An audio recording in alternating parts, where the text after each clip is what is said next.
CC Sabathia is ready, and let's do it here in the Bronx as the big left-hander deals. First pitch is popped up. Shallow center. Cano, one away. Tonight's closed captioning is brought to you by your local Lexus dealers. One pitch, one out for CC Sabathia. And we talked a little bit about the Nationals already. They can swing the bats a little bit. The batting average is respectable. They do not run the bases at all. I mean, stolen bases, only 19, which is last in the National League. They do have some power in the lineup. And here's Nick Johnson. There's a strike. Nick Johnson, the object of a lot of teams' affections. He can help a team. The Mets, people talk about maybe the Mets looking into acquiring Johnson with Carlos Delgado out with the hip surgery. But Washington's not going to give him away.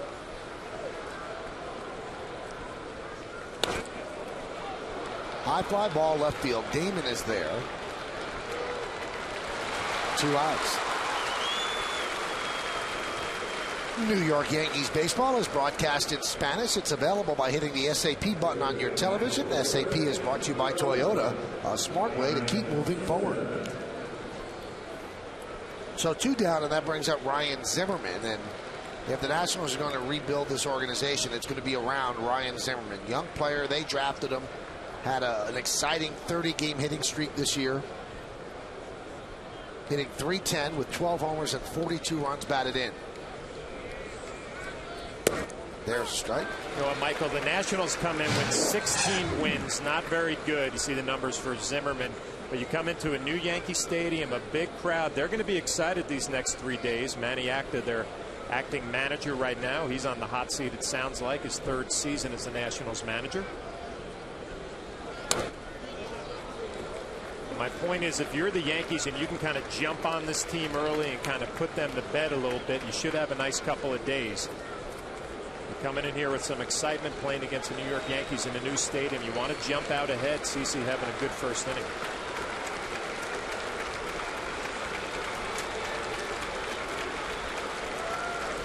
Count 0-2 on Zimmerman, just underway here at the stadium.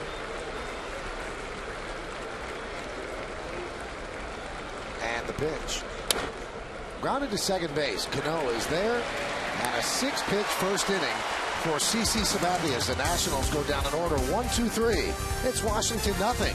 And the New York Yankees coming to bat.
The number 8 hitter, right fielder Nick Swisher, and Melky Cabrera's in center field. He's going to bat 9. Take a look at the numbers for Martis. His 13th start of the season. Good record, 5-1. The ERA over 5. More walks and strikeouts. Not a good stat, 29-28. We look at our Washington Nationals pitcher scouting report, which is brought to you by Kia Motors. Kia, the power to surprise. Room service he does not like on the road. He has a 7.77 ERA on the road this year, and 31%. His 5 wins make up 31% of the Nationals' wins, and change of pace is his best pitch. A changeup makes him tough on righties. Changeup to righties and sliders make him an effective pitcher. Derek Jeter digs in, and he swings at the first pitch and pops it up.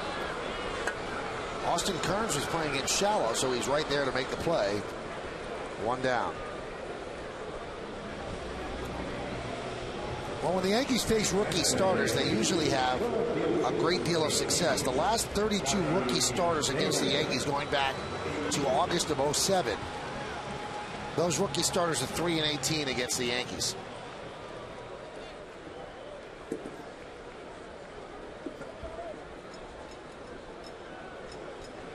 Here's Johnny Damon. And there's a strike. And Martis has not faced the Yankees, so you expect them to get a good look the first time through the order. You saw that first fastball, 89 miles an hour, not overpowered. Has a little bit of movement down and away to righties. I mentioned a good changeup and a slider. Tougher on righties than he is lefties. Works quickly, that's for sure. He gets the ball and he throws it.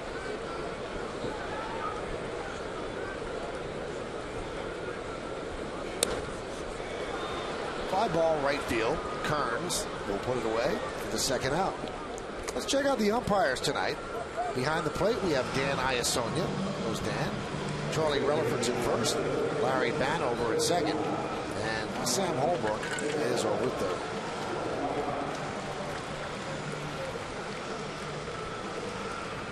There's Mark Teixeira.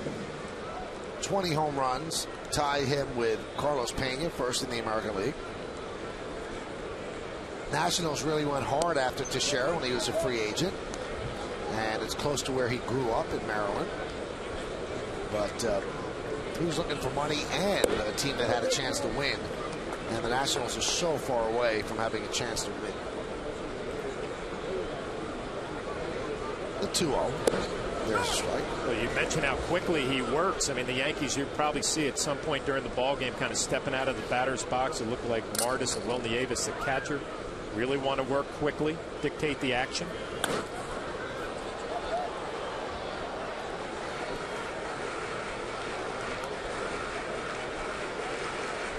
Count now 2-2 on Teixeira. Marked 2 for his last 17. Oh, it's inside. Just missed inside.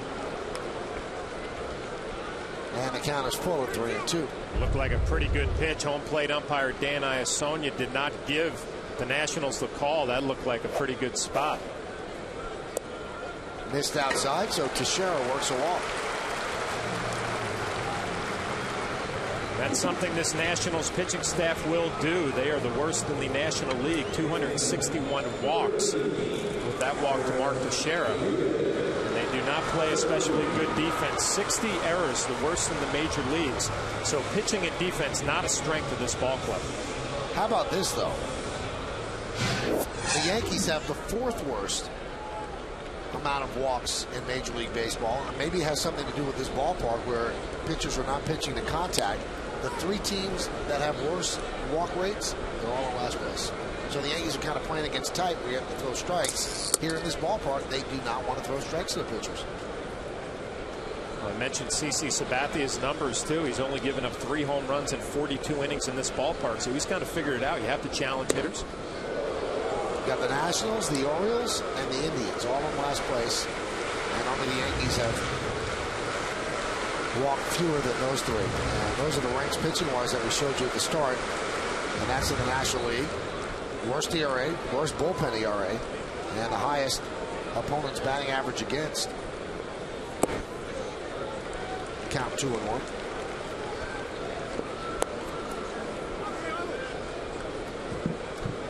See the numbers for Alex Rodriguez. 230 coming into this at bat. 9 home runs, 26 RBIs. Talking to Kevin Long today around the batting cage.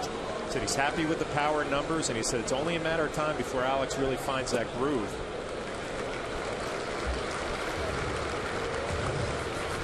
Alex right now 4 hits in his last 29 at bats. And it was last week when Alex said, this right now is technically the end of spring training for me. So for him to have 9 home runs and kind of be in spring training mode, not to give him an excuse, but he did miss 28 games after hip surgery.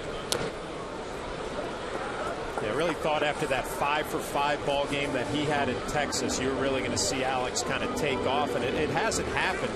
That's why I tried to get a gauge with Kevin Long today on his level of concern. He said not at all. He's happy with the at-bats. It's like he's tracking the ball. The last 7 games, the numbers are not impressive, but you got to figure at the end of the year the numbers are going to be where you expect Alex to have them. Warner goes, and that one is grounded to third. Backhanded by Zimmerman, the long throw, and that's going to do it here in the first inning. No runs, no hits, no errors, and 1 man left. 1 in the books in the Bronx, and there's no score.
Television with WWE SmackDown. Don't miss all your favorite WWE superstars as rivalries are born and champions rise.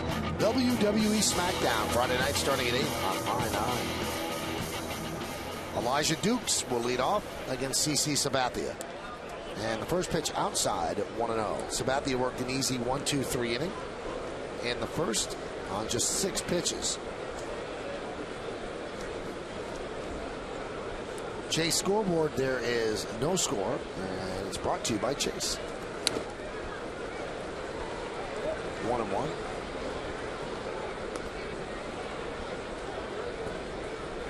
Elijah Dukes came over from the Tampa Bay Rays. Playing center field. Lastings Millage was sent down to the minor leagues.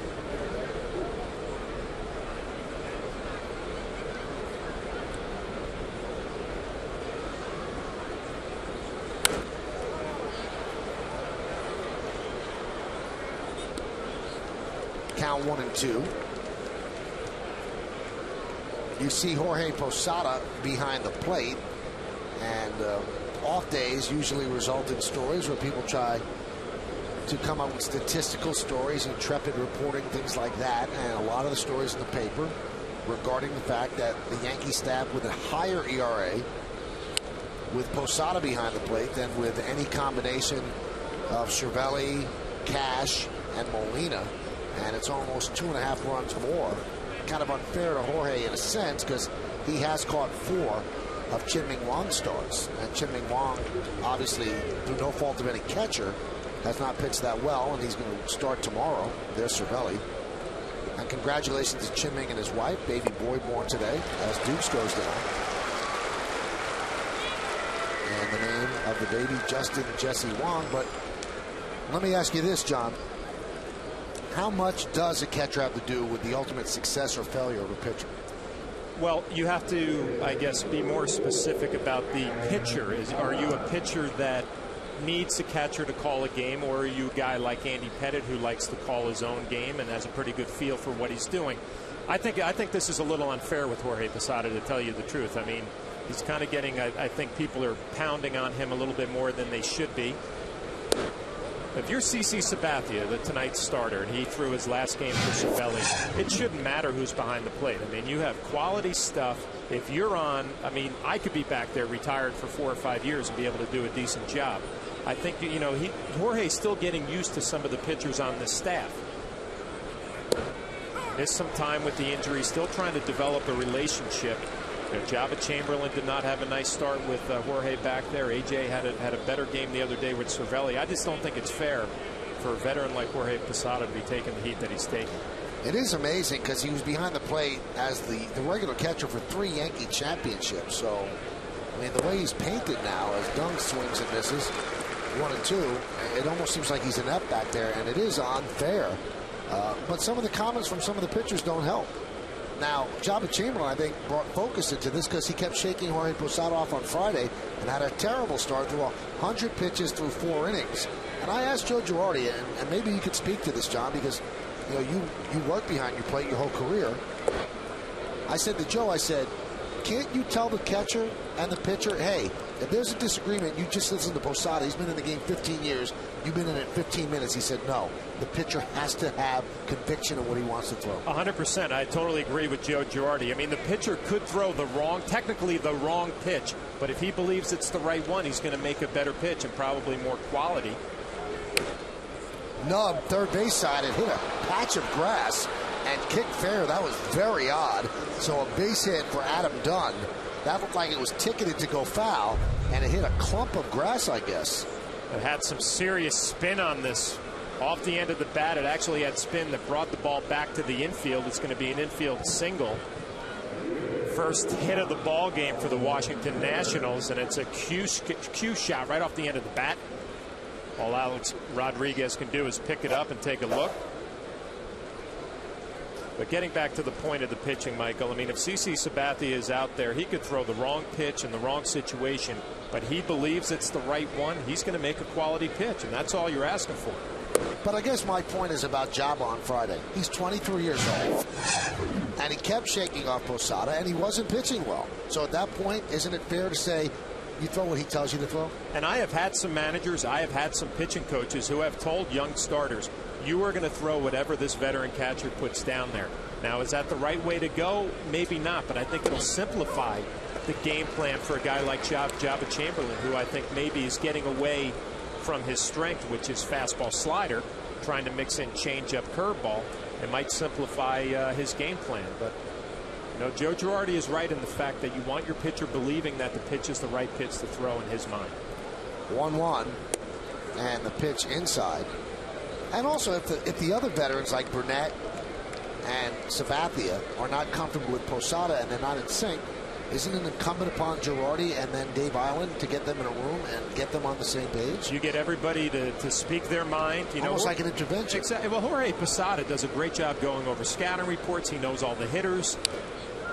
I mean, you know, so it's not like he's not prepared back there. I mean, I think sometimes Jorge calls a game on what he would be looking for. He's such a great offensive hitter, trying to get in the mind of the guy stepping in the batter's box. But you're right. Let's all get into a room, get everything out in the open, and get on the same page. I think I'm probably more disappointed with guys like AJ. You know, I mean, you have outstanding stuff. It really shouldn't matter who's behind the plate. And I don't think it's him pointing the finger. I think the media's kind of caught on a little bit. Ground ball up the middle. Let's see if they can turn two. Jeter steps on the bag, and on the first, hits a double play. So you score that 6-6-3 as the Nationals go down without scoring a run. No runs a hit, no errors, and nobody left on base because of this double play. Jeter to Teixeira.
And so here's your chance to take on Russ, brought to you by Toyota. Do you think video review should be used in baseball? What do you think?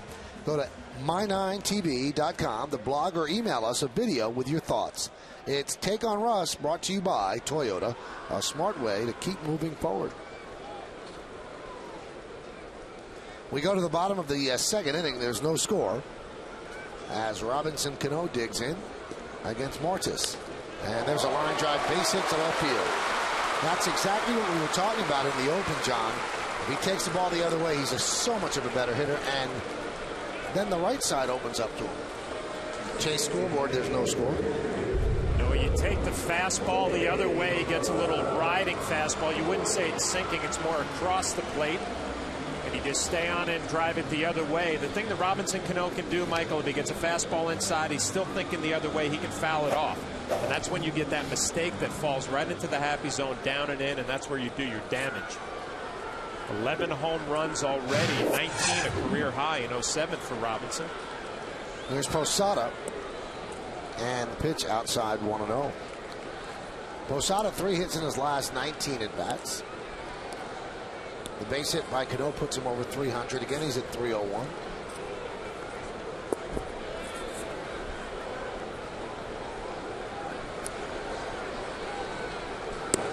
And a strike.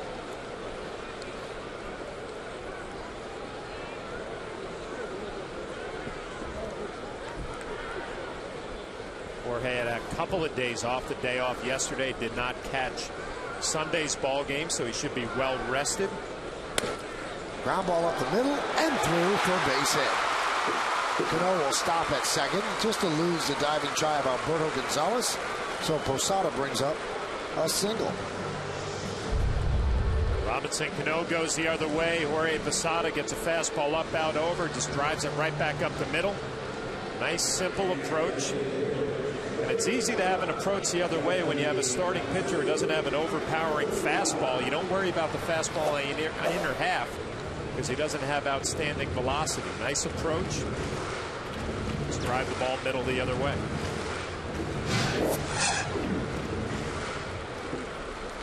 Last 5 games, Matsui hitting .375. He's 6 for his last 16. First and second, nobody out. Grounded softly toward Nick Johnson. He's going to flip to Martis, and that'll be the first out as the runners move up.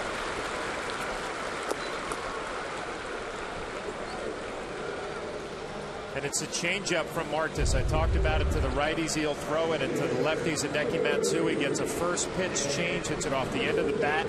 You see the reaction coming out of the box, not happy with himself. Nick Johnson, a little flip over to the starting pitcher covering first base.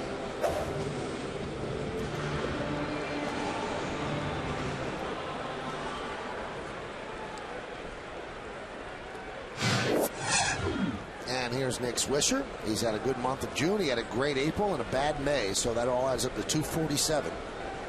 12 homers, 35 ribbies. Infield is back at short and second. They'll give up a run on a ground ball. The first pitch is strike. They are in at the corners, Zimmerman and Johnson. Again, I just talked about it. Should be a nice at bat for Nick Swisher. Pretty easy to execute when you have a starting pitcher who doesn't have an overpowering fastball. Just think up the middle. Nice ground ball. Get the Yankees on the board. Nice block there by Nieves. Swisher has excelled in these situations, getting a runner in from third with less than 2 outs. 10 for 15. Nieves, a nice job going to his right. Textbook. Angled towards home plate. Nice play. Always been a good defensive catcher, getting an opportunity to play here in Washington with the injury of their starting catcher. Saw Dan Iasonia rest his hand on the back of Nieves. An annoyance or not? Not really. I mean, there are some umpires who will really lean on you, and that might get annoying, but most of these umpires just kind of put their hand on your back to get a gauge on where they are behind the plate. As long as they're not really leaning over and putting some pressure, not too much of a distraction. Let's see, last time he did have the hand on. Maybe he waits. There we go. There he goes. Yeah, that's not an issue there. See, I think it would be with me because I don't like being touched, and that would bother me if a guy was resting his hand on me. That's exactly why I stay away from you in the booth. 4 or 5 feet between us, give you your personal space. Thank you. It is greatly appreciated.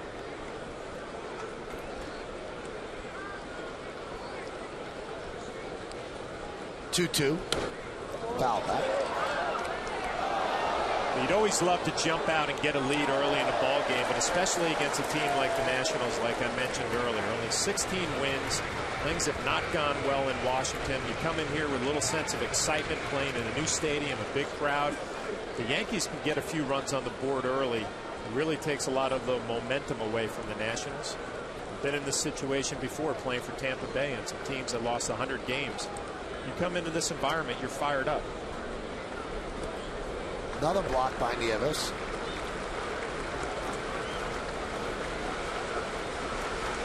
Oh, you're giving you the lineup. Told you there are a lot of former Yankees. Ron Ballone's in the bullpen. Will Nieves, Nick Johnson, Alberto Gonzalez, all in the starting lineup. And Christian Guzman, who actually went over to the Twins from the Yankee farm system in the Knobloch deal. He's part of the Nationals as well. 3-2. Missed outside. So Swisher, another walk. Bases loaded for Melky Cabrera. Martis did not give in. He went with his best pitch. A changeup just missed off the plate. Another walk for the Washington Nationals staff, but really not a bad pitch. You don't give in to Nick Swisher when you have first base open. Melky Cabrera coming up behind him, threw his best pitch, just missed off the plate. Set yourself up for a double play ball if you're Nieves and Martis.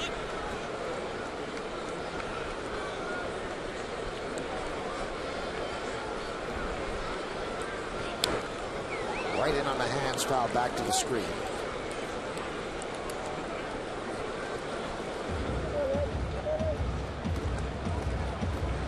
Bases loaded with the Yankees. Cano, Posada, and Swisher.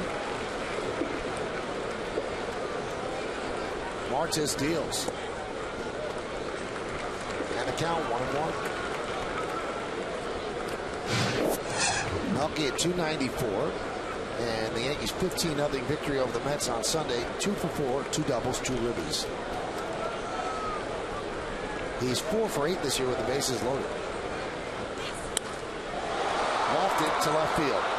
Adam Dunn is there. Tagging is Cano. The throw cut off by Zimmerman. It's a sac fly by Melky. And the Yankees take a lead. It's 1-0.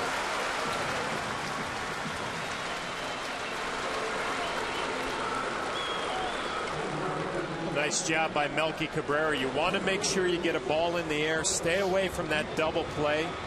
Nice job of situational hitting. Teammates appreciate the effort. Yankees are on the board.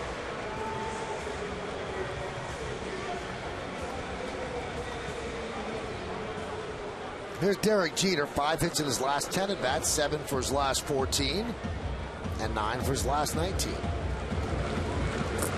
Putting together a nice season. He's leading in the most recent All-Star voting for shortstop in the American League.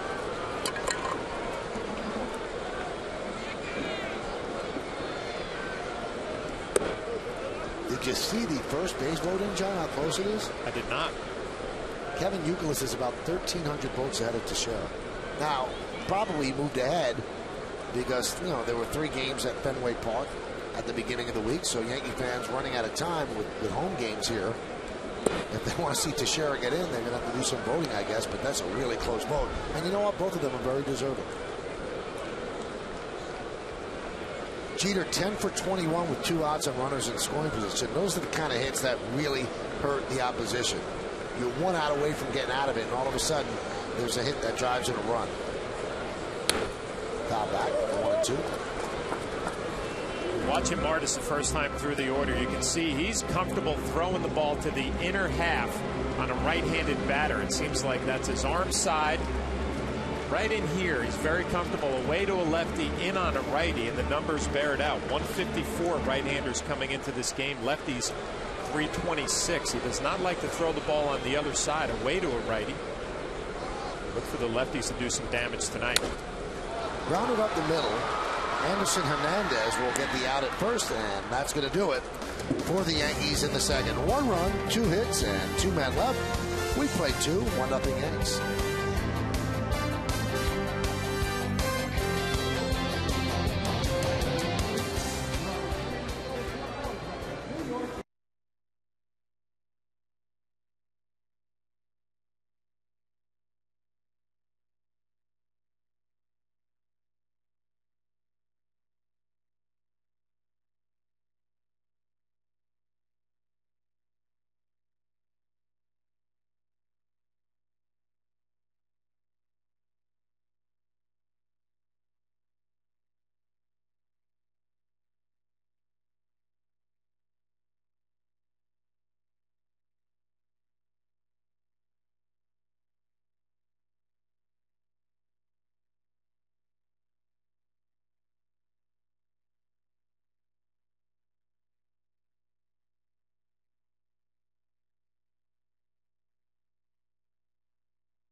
Time to take a look at the out-of-town scoreboard, brought to you by Amstel Light, one damn good beer.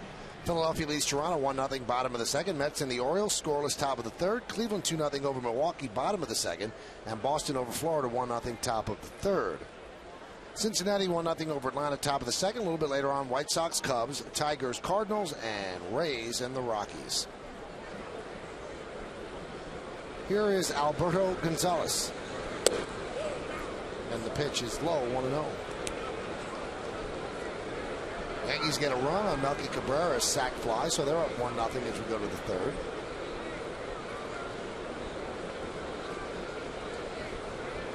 Sabathia has always pitched well in interleague play. 12-3, 3.73 ERA. But one thing that he has struggled with a little bit is pitching here at Yankee Stadium. On the road, he's 4-3, 3.35. At home, he's 1-1 with a 4.07. But he is one of the few Yankee pitchers that has really not succumbed to the home run ball. Fly ball, right field. Swisher came in, now back. 1 out. Hey, New York, could you use a good laugh? Well, My Nine delivers every weeknight, starting at 6 with the King of Queens, and then at 7 with Tyler Perry's House of Pain.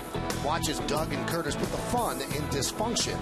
King of Queens at 6 and Tyler Perry's House of Pain at 7 weeknights on My Nine.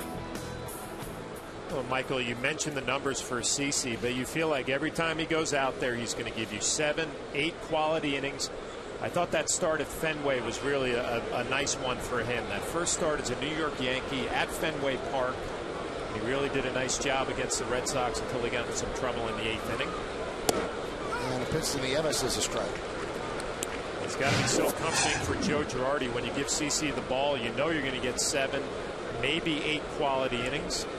Ryan Bruni is active and ready to go in that Yankee bullpen tonight. See if he might get some work in this ballgame.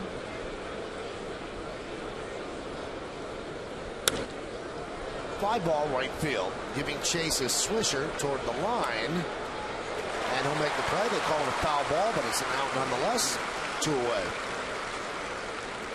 Hey, we should mention that the Yankees did activate Bruni off the DL, and kind of surprisingly, and a little bit of guts involved to it, they designate hard-throwing Jose Veras for assignment. So he's probably going to end up somewhere else. You have to get through waivers, and they could trade him for 10 days. You can't send him down to the minor leagues. And I guess you give the Yankees a little bit of credit as Brian Bruni was activated, Jose Veras designated for assignment, and that because you're probably going to lose Veras. I mean, he throws 95. He's got a great slider. But the bottom line, when Joe Girardi, Dave Island called to that bullpen, they did not have a lot of confidence he was going to throw the ball over the plate. And they could have a very easy move.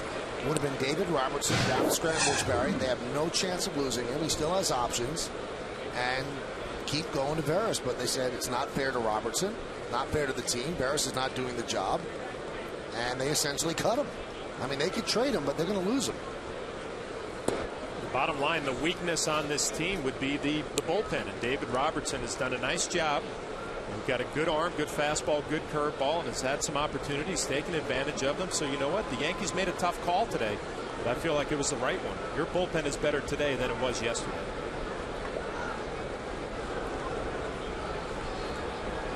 And the 1-1. Driven deep to left center field. Giving chases Damon on the run. He's not going to get there. And it bounces into the Nationals bullpen for a double for Anderson Hernandez.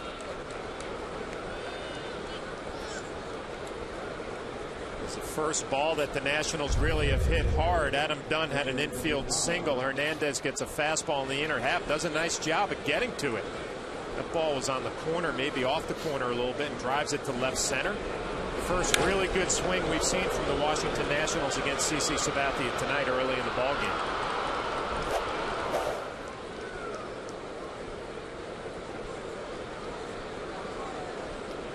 So Hernandez is on second with 2 outs. Here's Christian Guzman. And there's a strike. If you want to know about Robinson's effectiveness of late, in his last 11 appearances, he's gone 8 2/3, allowed 3 hits. 1 run, 4 walks, and 12 strikeouts. Yankees like Robertson, so he's here. So is Bruni. And Jose Veras has been designated for assignment.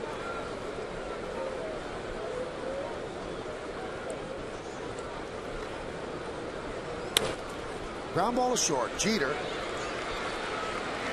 And that's going to do it here in the 3rd. No runs a hit, no errors, and the double is wasted. We go to the bottom of the 3rd, 1-0 Yanks.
For the Nationals, Game 2 right here in the Bronx. Coverage starts at 6 with batting practice today, and then the pregame. Then after the postgame, don't miss the Yankee Steiner Memories of the Game Yankee Stadium Special. It all starts tomorrow night at 6, and it's only on Yes. First pitch to Johnny Damon is out of the zone, 1-0. Now it's 2-0. Damon flied out to right. That was in the first. 1-0. Yankees lead.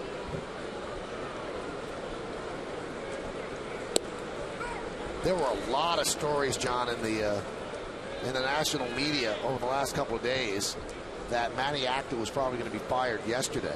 And he's the manager of the Nationals. Obviously, he's in the dugout, so he wasn't fired yesterday. And it's rare that you get fired in the middle of a series. So the general thought is he's going to make it through. But there have been a lot of rumors. Jim Riggleman, his bench coach, might take over. There's a ground ball at third. And Zimmerman throws it past Nick Johnson and into foul territory, first base side, as Damon will reach second. So that's an E5 on Zimmerman all the way. Well, we talked earlier about the Washington Nationals. 61 errors now, the worst in Major League Baseball. And Nick Johnson, usually a pretty good defensive first baseman, probably a play that he thought he should come up with, and it just makes you think about the Yankees and Mark Teixeira and how many balls he picks out of the dirt, saving the Yankee infield some throwing errors. Johnny Damon on second base with nobody out. So here's Mark Teixeira. He walked in the first inning. A two-base error on Zimmerman. Well, anyway, they say that Riggleman might take over. Riggleman said he has no idea about this. No one's talked to him about it. You see what the Nationals have done. Worst record for a National League team since the '87 Padres. They were 15-46 that year. And the other rumor was Bobby Valentine. And I actually called up Bobby today, spoke to him at 6:30 in the morning, Tokyo time.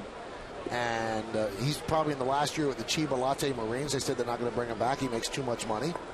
And he said that he has not been contacted by the Nationals.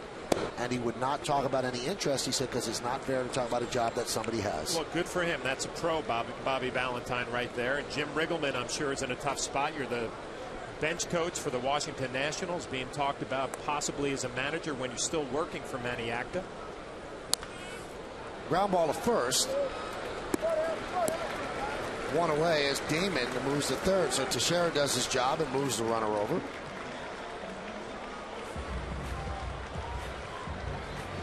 Two good at bats for Mark Teixeira. He walked his first at bat, advancing Johnny Damon to third on a ground ball. And again, Marta's left-handed batters does not want to throw any fastballs inside. If you're the lefties, you look out over and try to hook. Infield is in with Alex Rodriguez at the plate as the Washington Nationals try to cut off the run. Foul back. Does it impress you at all, John, that I spoke with Bobby Valentine at 6:30 in the morning? What time did you call him? Well, what we did was we emailed him first and to get him on my radio show on 1050 ESPNradio.com. 2 to 7. 2 to 7 Monday through Friday. And he called us. I guess he was on at 5:20 this afternoon. So that's 6:20 in the morning. It is kind of strange. Bobby Valentine, let's be honest, took a 2000 Met team that wasn't very good to the World Series. And after he lost that job, I mean, he said that he's been offered a couple of jobs, but he makes a lot of money there. He's iconic in Japan. Maybe the Nationals the way he could go. Who knows? But you don't want to see anybody lose their job, that's for sure. And he sounded like he didn't want anybody to lose their job. You know, I respect the fact that he wouldn't even talk about his level of interest when, you know, it's really a non-factor right now. But you wonder about this Washington National team. I mean, supposedly they got some good pitching on the way, some prospects in the minor leagues. Just missed A-Rod. And you always wonder, John, how much of it is Manny Acta's fault? You see how close this came to him. Because, I mean, this is a bad team. There's not a lot of talent on it. You know what? It's pitching, too. You got young pitching that are still learning at the major league level. They should probably be in the minor leagues, but you're trying to develop at the big league level. There are going to be some growing pains. I think the errors are probably the biggest concern. 61 now. That might be maybe an indication of manager or coaches more than anything else. Well, Acta's in the dugout watching this right now. First and third with one out. That's going to bring up the red-hot Cano, who singled and scored a run in the second.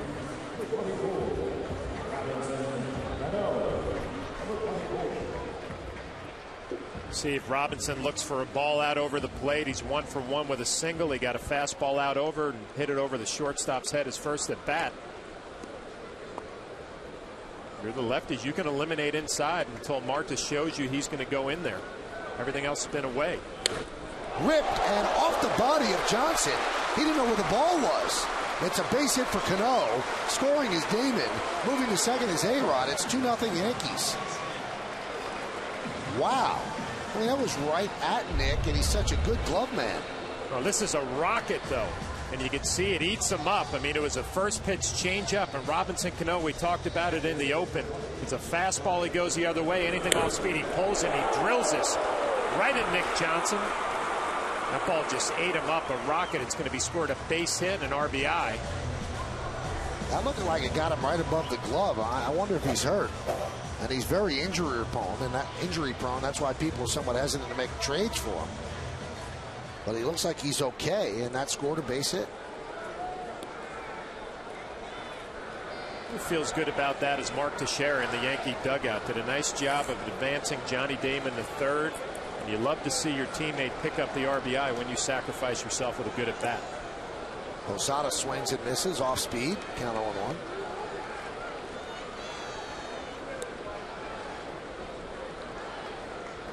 This year with runners on, Posada hitting .361, 4 homers and 23 runs batted in. Overall, he's at .294, 9 homers and 28 ribbies. First fastball inside to a left-handed batter, and it was clearly just a show pitch for Jorge Posada.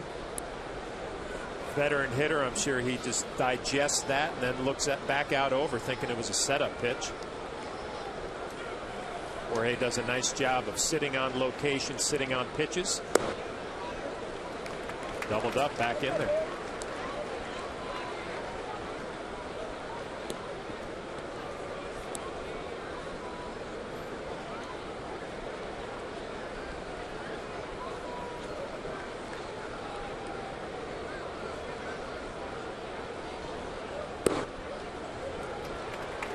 And the count 3-1.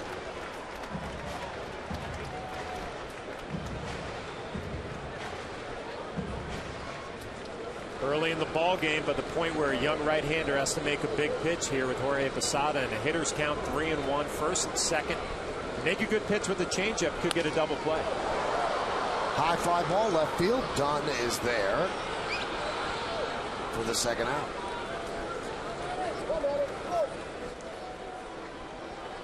So the Yanks up 2-0. That'll bring up Matsui with runners on first and second and 2 outs. Yeah, Jorge's going to be disappointed in that at bat. He got a fastball pretty much right there. You wonder maybe if he was sitting on that changeup and just got beat by the fastball. Pretty much middle up, middle away, just got beat a little bit underneath it. I'm sure he had that changeup in the back of his mind, just a little bit late. And here's Matsui. Soft ground ball at first. Rolled over a changeup in the second inning. Yankees tonight 1 for 5 with runners in scoring position. Count 1-0.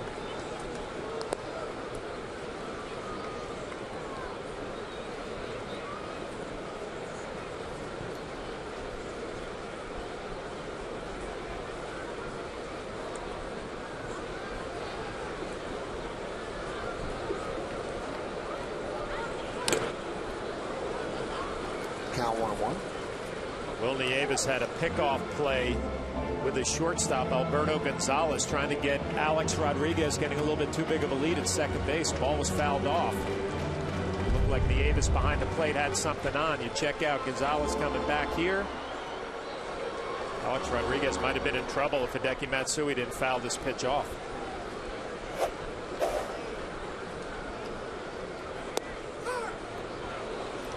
I keep seeing Nieves moving as he's catching the ball. That must not be good to get a strike call. He seems like he's jumping as he's receiving the ball. You know what he's trying to do is try to set up as late as he can, and it might look a little bit jumpy. It looks like Dan Iasonia behind the plate is giving him some pitches, so obviously he's getting a good look. You want to set up late, hanging tough behind the plate now, and then he jumps. I always liked Nieves when he was here with the Yankees. You know, did a nice job as a backup, good receiver, good blocker. Throwing gets away from him at times. Getting a chance to play here with Flores on the DL, their starting catcher. Nieves played here from 05 to 07. Played 35 games, 141 batting average with 8 runs batted in. Along with John Flaherty, I'm Michael Kay. You're watching Yankees baseball right here on My 9. And we thank you for joining us on this Tuesday evening. Interleague play, Yankees and the Nats. And the Yankees lead 2-0 over Washington. We're in the bottom of the third. First and second, 2 outs. A 3-2 count on Matsui. The runners will be going. There they go. And it's foul ball. Again, it's that changeup. Hideki Matsui hit a weak ground ball. His first at bat on the changeup. Does not look like he's picking up the ball out of the hand. You can see the swing. It's a changeup, finishes down and away. Hideki does a nice job just to foul it, but it doesn't look like he's picking up that changeup out of Martis' hand.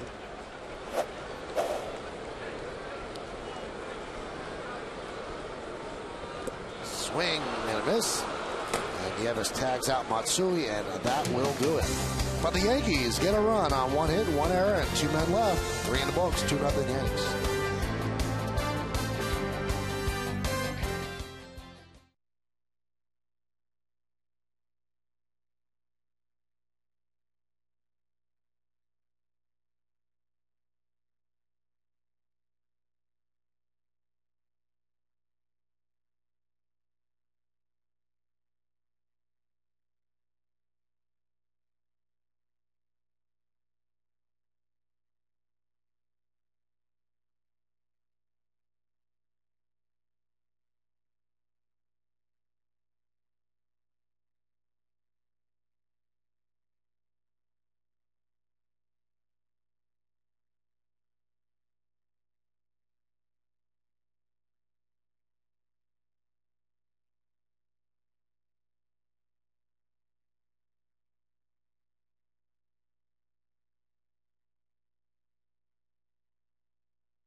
It's time now for the Jeep trivia question. Jeep, have fun out there. Nick Johnson was traded from the Yankees to the Expos in a 4-player deal. Which player did the Yankees acquire? I'll tell you in the bottom of the inning. Here's Nick. Breaking ball strike. Nick Johnson is a left-hander who you do not neutralize by sending a left-hander to the mound. He hits .348 against lefties. He's always hit the ball well the other way. It makes him stay in there against the lefties.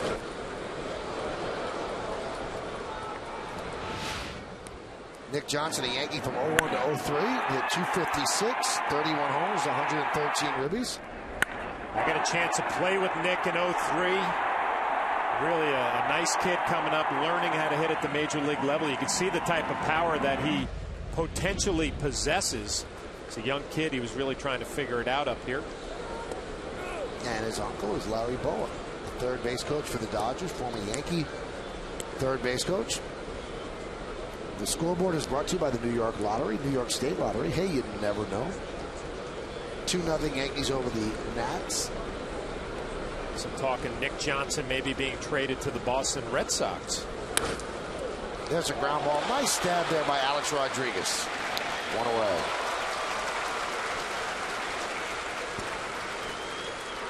I guess that talk hinges on whether or not Ortiz snaps out of his slump. Nice play by Alex Rodriguez. He was a little flat-footed.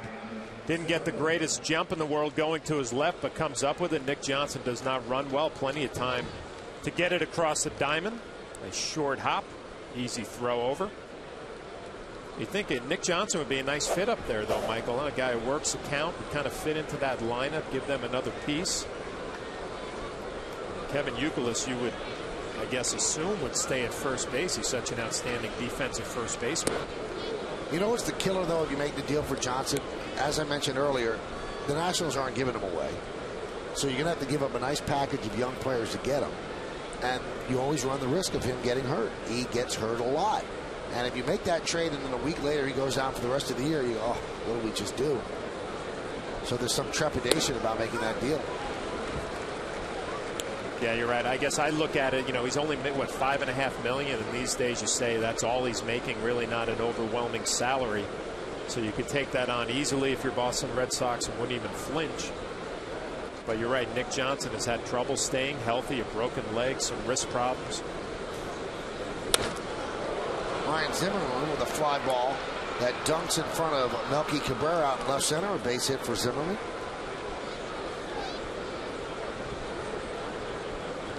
And you're right about the money, John. It's just the players you don't want to give up. Right. You can see right off the end of the bat for Zimmerman. Only the third hit that CC is going to give up, and really this one not hit well. It gave up an infield single. Now one off the end of the bat.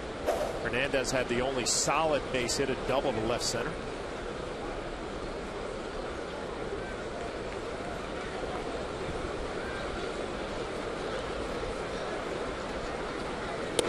Pitch to Elijah Dukes is inside.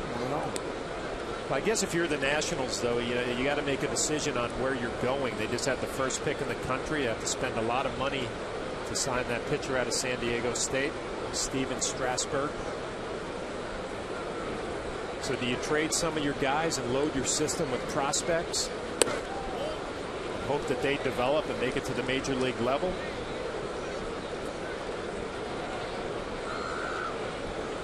Right now, if you look at their team, they're kind of loaded with, you know, Nick Johnson, a veteran player. Austin Kearns, a veteran player, not doing real well this year, has been hurt.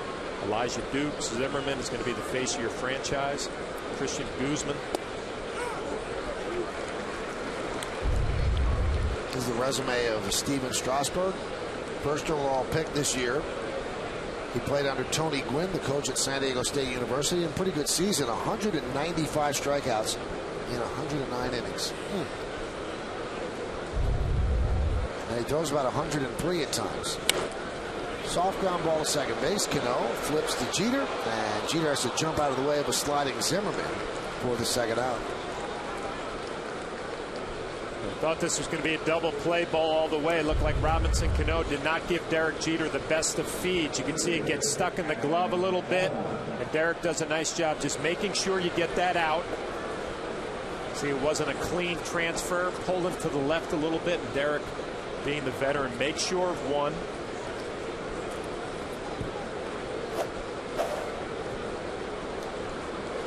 Dana Brown, who's a scouting director for the Washington Nationals, was on the field today and talked to him a little bit about his #1 pick, and it's a daunting challenge trying to sign that guy. Scott Boras is his agent,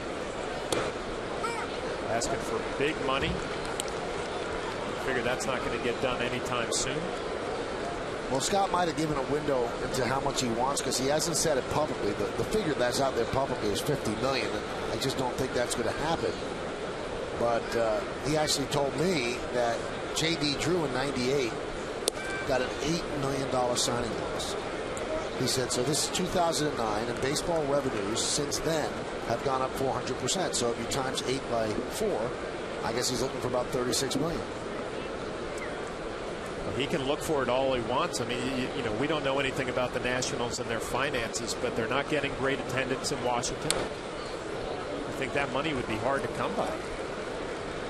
You would think so if it's coming just from the revenue. But, you know, their owners are very, very rich. And this is Strasburg, and how he looked pitching for the Aztecs. Got a nasty breaking ball, a blistering fastball. Pretty tough. A lot of swings and misses, John. You got to remember what level it is. I mean, these kids aren't Fordham University. Those guys would go out there and lay a beating on that kid. But you know what? It's tough to give a college kid that kind of money where he hasn't proven himself. You don't really know if it's going to work out. The track record for #1 picks is not outstanding.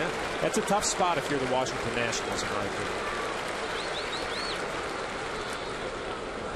Now, on the flip side, the Nationals almost have to sign it, because what do they have to feed their fans? Right now, nothing. And this is an organization with a brand new ballpark. Their attendance is low. They're not winning. And last year they didn't sign their first-round draft pick. And if they don't do it again this year, then the fans are going to go, what's going on? The 1-2. Grounded softly to Teixeira. He steps on the bag, and Dunn is out. And just 46 total pitches for CC Sabathia through 4 innings. It's 2-0 Yanks.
question. And it's brought to you by Jeep. Nick Johnson was traded from the Yankees to the Expos in a 4-player deal. Now, which player did the Yankees acquire in that deal? And the answer is Javier Vasquez. And that did not work out for the Yankees. Javier spent 1 year and then was traded. And that was done on December 4th, 2003. And Yankee fans will always remember he started Game 7 of that fateful 2004 series against the Red Sox and did not pitch. No, he came in relief of Kevin Brown. Kevin Brown left the bases loaded for him, and I believe that Johnny Damon hit the home run, the grand slam against Vasquez. On the first pitch that Javi threw out of the bullpen. Well, I guess you could say that deal worked out for the first half of that season. Javier was actually an all-star. He was. Yeah, the second half just went downhill. Couldn't get the fastball to the outer half on a righty, and it cost him dearly that second half. Swing and a miss by Swisher. The other 2 players on that deal that went to Montreal, Juan Rivera and Randy Choate. The New York Lottery scoreboard, it's 2-0 Yankees over the Nationals. New York Lottery, hey, you never know.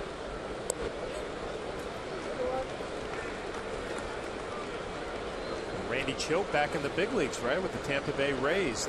Lefty out of the bullpen, sidewinder. Ground ball to first, Nick Johnson. Another blow for the Rays. Jason Isringhausen out for the season. Blew out his elbow again. He's going to have his second Tommy John surgery less than a year. You know, I read that in the paper, and I actually thought about Dave Island, the pitching coach for the New York Yankees, had the same thing. Blew out his elbow twice. Had Tommy John surgery twice. Obviously not an easy thing to go through. You don't hear too many guys coming back from that. Also, can you imagine the emotional letdown, the work it takes to get back and participating in the big leagues, and then to have it happen again and know that if you have that surgery again, you have to go through it all again. It's a year of work. And you know what, Dave Island, because I knew him when he went through it the second time, he said, I'm rehabbing this injury to become a coach, and all I want to do is be able to throw batting practice, which he does for the Yankees. But mentally, he said, I can't go through the rehab trying to get back to the major leagues. It won't happen.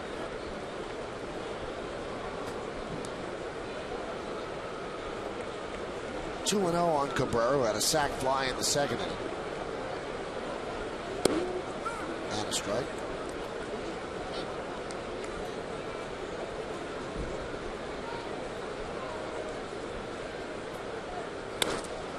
High fly ball, left field. Dunn is there. There's 2 away.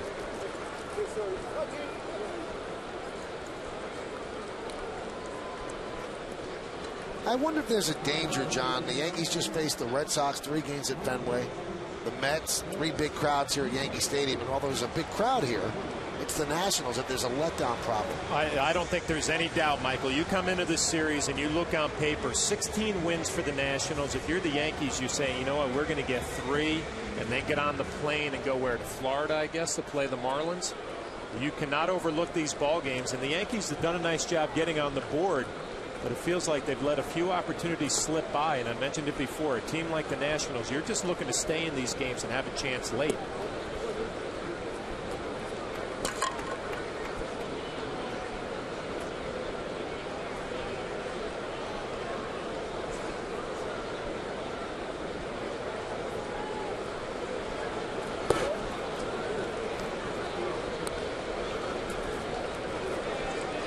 Situation right there. You get 2 quick outs if you're the young righty Martis, and then you throw 2 sliders to Derek Jeter and you miss on both of them. That's a young pitcher making a mistake there. You want to challenge Derek Jeter early. Now you're behind in the count, 3-0. Possibility of extending this inning. We're in line to have a quick one. Poor pitch selection those first 2. 73 pitches. The ball to strike ratio not very good. 4-pitch walk to Derek Jeter. That'll drive a pitching coach and a manager crazy.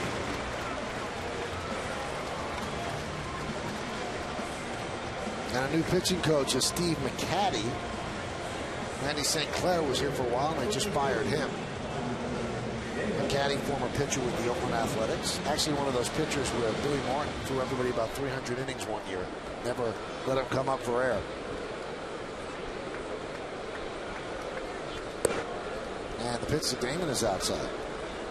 So one thing with young pitchers, the ability to finish out innings. You get 2 quick outs, you got to go after the third guys. Continue to be aggressive.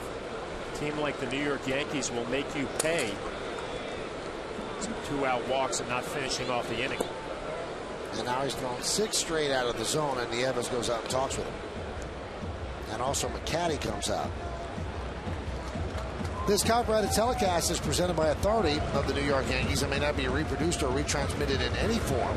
The accounts and descriptions of this game may not be disseminated without the express written consent of the aforementioned New York Yankees. You know, we mentioned that Oakland A's staff, you had Kingman on it and Norris and, you know, Nolan Ryan, the president of the Rangers, talking about having pitchers go deeper.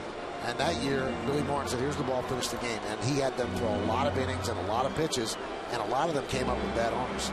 Well, my first thought goes to Ozzie Guillen, right, in the Chicago White Sox a few years ago. Jose Contreras and those guys pitching all those innings, finishing ball games in the next year. They had a tough year rebounding from that. It's a fine line there, Michael, though. You want the mindset of finishing ball games, probably with the idea of keeping the pitch count under control. I love what Nolan Ryan's doing in Texas. You would take the ball, you finish the ball game. At least have that mindset going into it. And the count 3-0, so 7 in a row out of the zone. There's nobody warming in the Nationals bullpen. It's 2-0 Yankees, bottom of the 4th.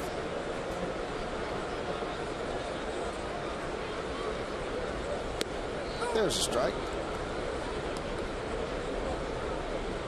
Jeter a threat to run. He's 13 out of 14 in stolen base attempts so far this year. There's a spot where Johnny Damon would look on the outer half and try to hook one into the corner, into the seats. He got it on the outer half for a strike in the count 3-2. Yeah, he's seen all the pitches away and down and away, and this one just falls off the plate. It looks like Dan Iasonia, the home plate umpire, gave the Nationals a little gift here. It looked like it was a ball. You can see Johnny Damon leaning out over. Warner goes, popped up and out of play.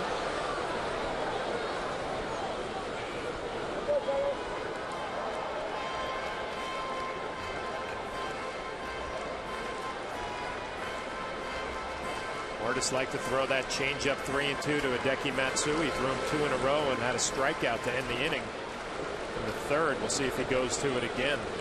Looks like he's going to go with a fastball away. Popped up left side. Zimmerman and Gonzalez. Zimmerman with the call and the catch for the final out of the inning. No runs, no hits, no errors, 1 man left. 4 in the books. It's 2-0 Yankees on my 9.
McDonald's introducing McDonald's new Mac Snack Wrap. Classic Big Mac taste, size of a snack. I'm loving it. A lot of nice smiles there. As we go to the 5th inning, it's 2-0 Yankees. Here's Austin Kearns, and the pitch is high, 1-0. Kearns really struggling. Hit into a double play in the second. He's 10 for his last 67. Check out this stat. He's 0 for his last 29 with runners on base.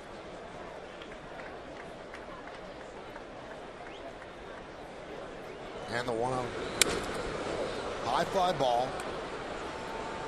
Right center. Melky puts it away, 1 down.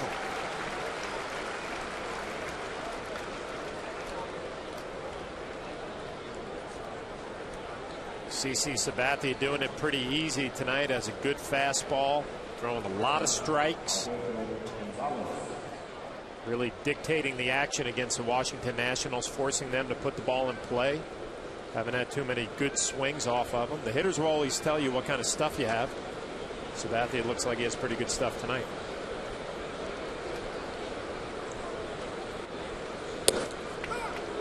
And there's a strike.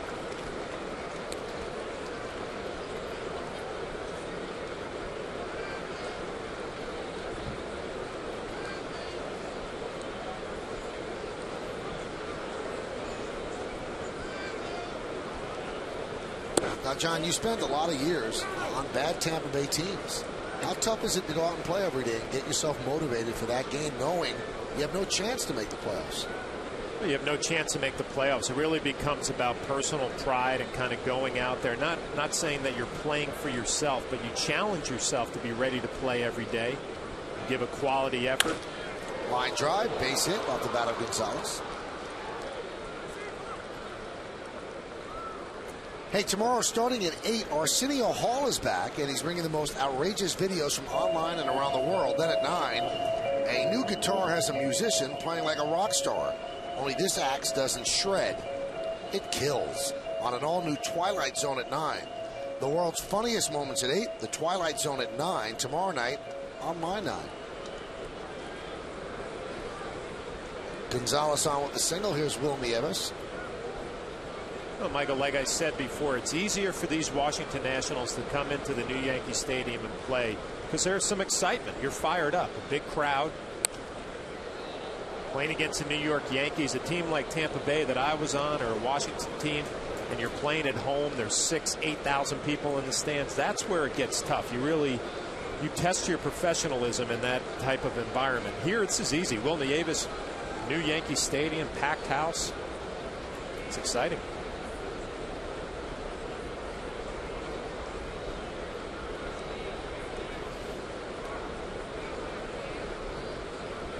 I guess I'm wondering this, though. The guy on second base and you come up, and your team is 16 and 45, and there's nobody out. Now, the job on a winning team that's playing good baseball is hit the ball to the right side. Get the runner over, and you take the out. You guys have no chance to win.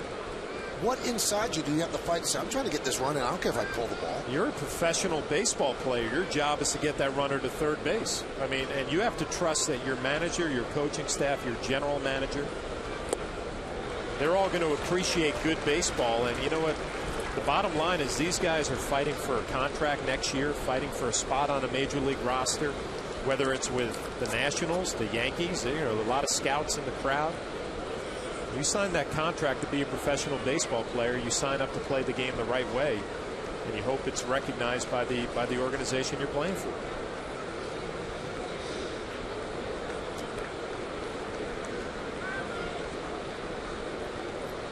Two outside.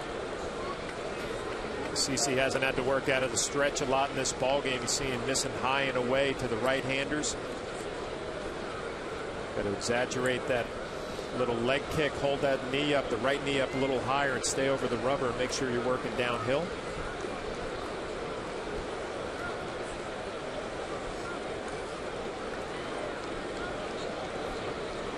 Two foul away.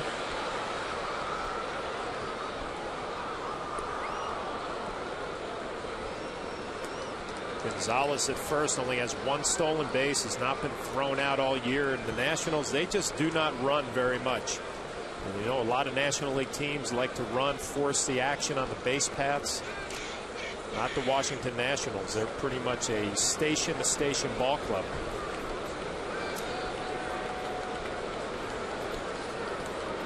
The 2-2 is not made. Runner goes back to first.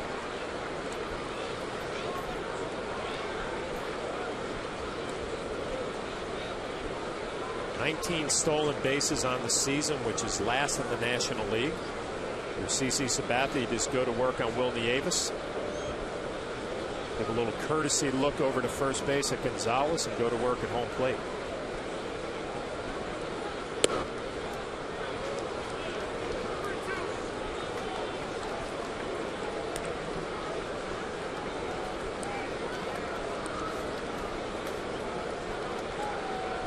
Three-two count with Nieves and Gonzalez on first. If you're Manny Acta, I don't think you have anything to lose here by sending Gonzalez. I'm in the Yankee Stadium. You're down by 2 here in the 5th inning. Be aggressive. Runner goes. 3-2 is foul back. Nieves had a good swing. Gonzalez had a good jump.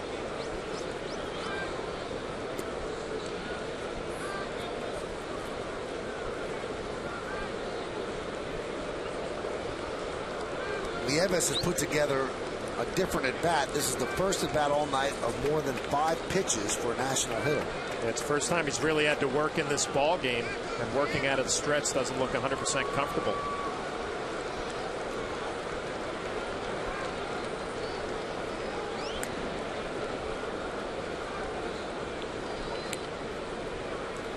Type of at bat here for CC Sabathia. You don't want to get lulled to sleep. It's been pretty easy through 4 innings. Find yourself in a 3-2 count with Nieves. Gonzalez probably going to be running and make a quality pitch here. 3-2. Possibility strike him out, throw him out. Fouled away.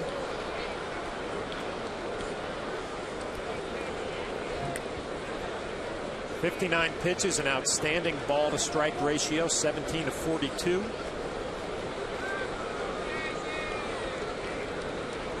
Great shape with the pitch count.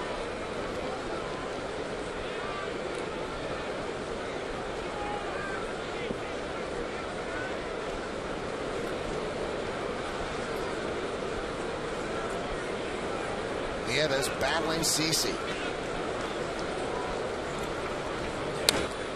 And he wins the battle as he slices a base hit to right field. Gonzalez will go to second. So a single for Nieves, first and second, 1 man out. Time for the out-of-town scoreboard, brought to you by Blimpie, America's sub shop. Toronto over Philadelphia 2-1 top of the 5th. Mets have jumped ahead of Baltimore 4-0 bottom of the 5th. Cleveland 2-1 over Milwaukee bottom of the 5th. And Boston all over the Marlins 8-1 top of the 5th inning. Texas in a battle of Texas 1-0 over Houston. That's in the bottom of the 1st. White Sox and the Cubs postponed because of rain. Detroit and St. Louis no score top of the 1st. And Tampa Bay and Colorado. There's a clash of the Titans 8:40. So that will start in about 10 minutes. Great at bat for Will Nieves. First time the Nationals have a couple of runners on. First and second, 1 out. And a strike. Hernandez has a double in this ball game. Really the first good swing the Nationals took. It was in the 3rd inning. It was on a fastball on the inner half. CC went with the first pitch slider away. Probably see some changeups here down and away, I would think. Goes a fastball in. It's probably going to be off the plate inside. Count 1-1. Along with John Flaherty, I'm Michael Kay, and you're watching Yankees baseball right here on My 9. We thank you for joining us here on a Tuesday evening. Kind of a little bit of a chill in the air. Very odd for June. As the Yankees lead this one 2-0. CC Sabathia on the mound. There's that changeup in the count. 1-2. Yeah, you think back to the first at bat. He had a fastball that was in, and it was actually off the plate inside. He took care of it easily. So he's seen 3 off-speed pitches, a slider, and 2 changeups, and this one was a good one. Down and away. Had Hernandez out front waving at it. Take a swing like that, you stick with it. Down and away, maybe with the slider or the changeup. You go inside, it better be well off the plate just to set him up for a changeup away.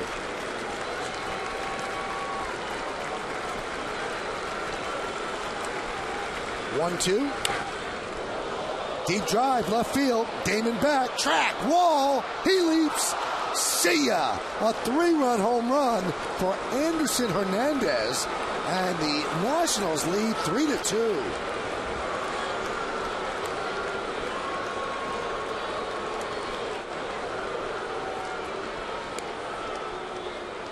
Be the first home run of the year for Hernandez. And he looked weak on some changeups that were down and away. CC Sabathia, Jorge Posada decided to go with a slider, and it was on the inner half, but they did not get it all the way there. It stayed pretty much middle, down, and in. And Hernandez, who just talked about it, took care of the fastball in his first at bat and took care of the slider in this at bat. 3-run home run, and the Nationals take the lead. And there's a strike to Guzman. Took out the location. Down and in. You can see the reaction from CC. Made one bad pitch, cost him 3 runs.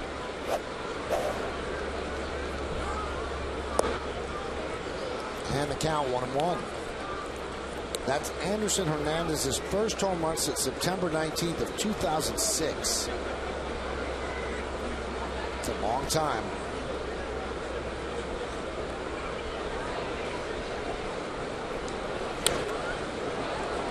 You know, you said this earlier, John. It seemed like the Nationals want to slap him around, get him out of the game right away, get their head out of the game. Now they think they belong. Now you've got yourself a game. Now you're going to have a battle of the bullpens, you would think, at some point, although CC's pitch count is down. But you're right, this is what the Nationals were hoping for. You keep it close in the middle of the ball game, you get a few guys on, and one big swing, you're in the game. Grounded right back to Sabathia. 2 away. We kind of felt a little bit of a lull for the Yankees the last 2 innings, but Yankee offense has to come back in the 5th and get back at it.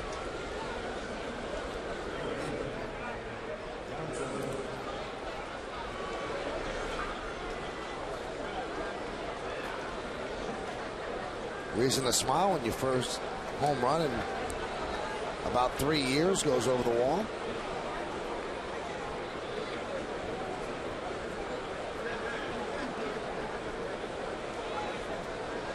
Pitch to Johnson.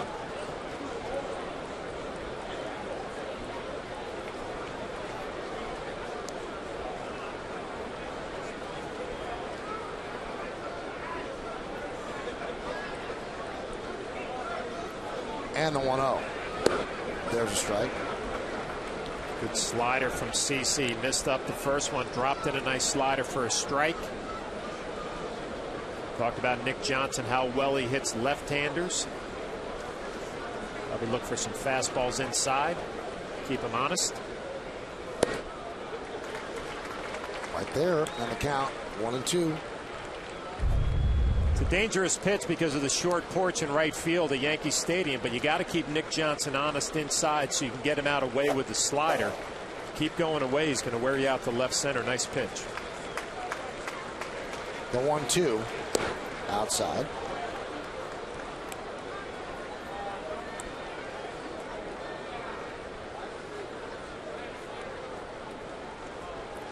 CC had not thrown more than 15 pitches in an inning in the first 4. And this is his 27th pitch of the 5th upcoming. And it's the final pitch of the inning as Johnson swings and misses. But not before. The Nationals scored 3 runs on 3 hits. No errors, and nobody got the big blow off the bat of Anderson Hernandez. A 3-run home run. The end of 4.5. We're halfway through. Nationals 3, Yankees 2.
New York Yankees baseball on My 9 is brought to you in part by the New York City Department of Transportation and the New York City Bicycle Safety Coalition.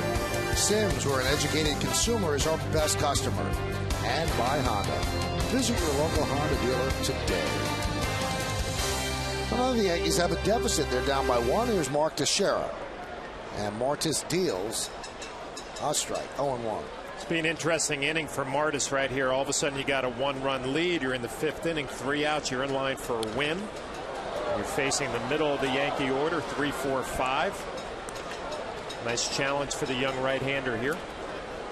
And we mentioned that a game against the Nationals might possibly put the Yankees to sleep, but now they've got to wake up. They just got stunned, and they're down 3-2. Pitch inside. I guess you're the Yankees too, and Kevin Long. I mean, the game plan is to get into the bullpen. Their ERA 5.59, second worst in baseball. Sure, Kevin preaching to the guys, grind out some at bats, get that pitch count up, get into the bullpen. 87 pitches so far. Shattered bat, fly ball to center. Elijah Dukes right there, hardly had to move. 1 away. Always thought this was the toughest 3 outs for a young pitcher. When you're in line for a win, you're trying to get through this 5th. It starts creeping in their head. I got to get through this inning. If I can do it, I'm in line for a W. The toughest 3 outs for any young pitcher. 88 pitches for Martis. And 50-50, 44 balls, 44 strikes.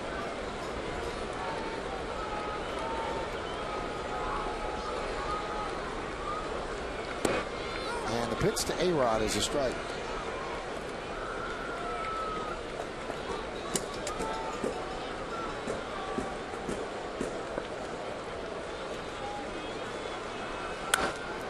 Grounded to third. Tough hop. Zimmerman stays with it. 2 outs.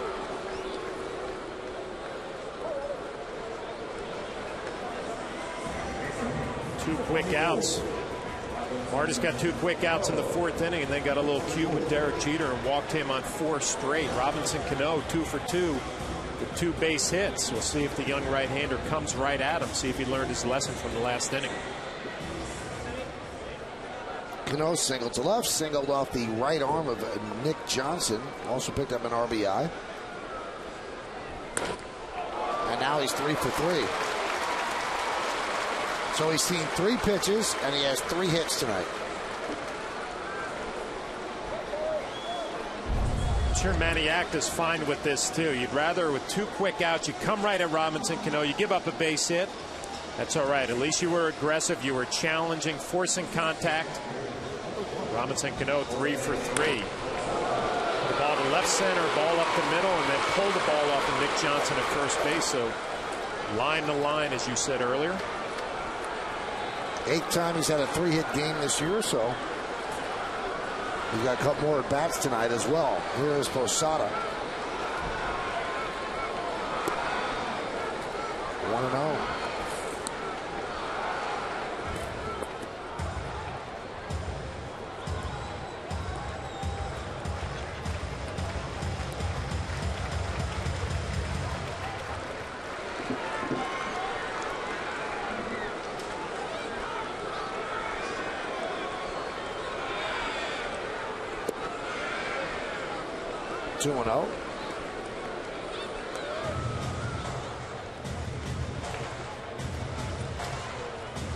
Jorge Posada in a good situation here, 2-0.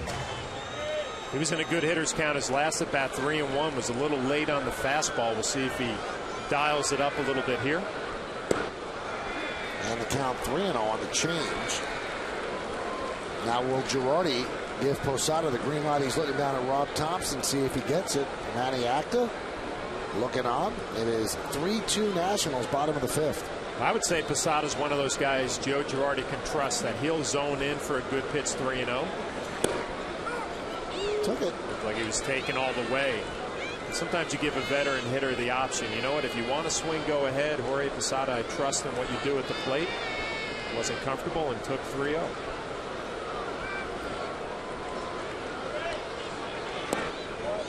And he works a walk. So 2 quick outs. And then Martis gives up a single and a walk. And Steve McCatty goes to the phone.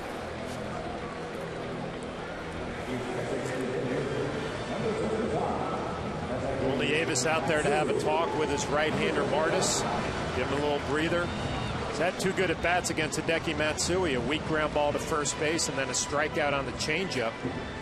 It should be a good matchup for the Nationals. We'll pay attention to see if Hideki's figured anything out.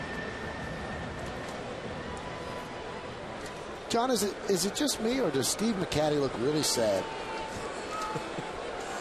He hasn't had a whole lot to smile about with that pitching staff. He really stuff. looks down. Here's Hideki Matsui. Pitches low. One look.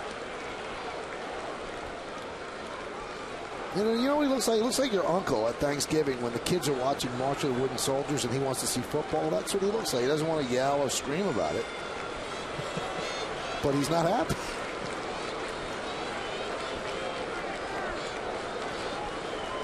The 1-0. Ground ball to second base. Hernandez.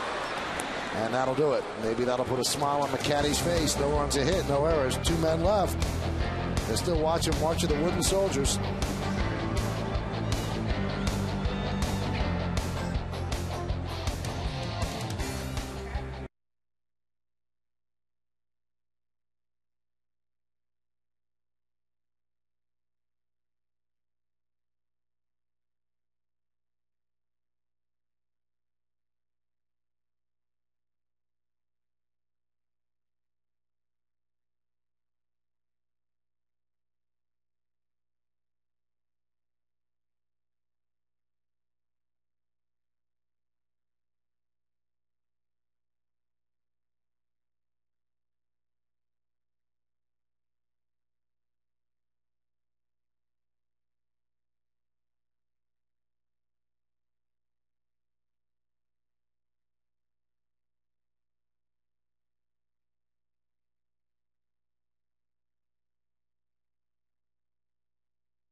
Why? Because today was at PS 55 in the Bronx in their Principal for a Day program. And he brought along Alfredo Aceves, who was the Dean of Discipline. He looks mean enough to be Dean of Discipline. Hold on one second. And Robinson is dedicating this game to PS 55 in the Bronx. And he promised them a big game. As long as they keep improving. So far, he's kept his promise. Yeah, he's seen 3 pitches. The Dean of Discipline doesn't look too mean out there in the Yankee bullpen, having a nice time. Pitch outside. Time Warner Cable scoreboard. It's 3-2. Nationals and Time Warner Cable. And Earthling. Earthling high-speed internet from Time Warner Cable. The 1-0. There's a strike. I got to give the Yankees credit. Last couple of homestands, they've really been getting out in the community and doing stuff with kids, and you like to see that because it means a lot to kids. It really does.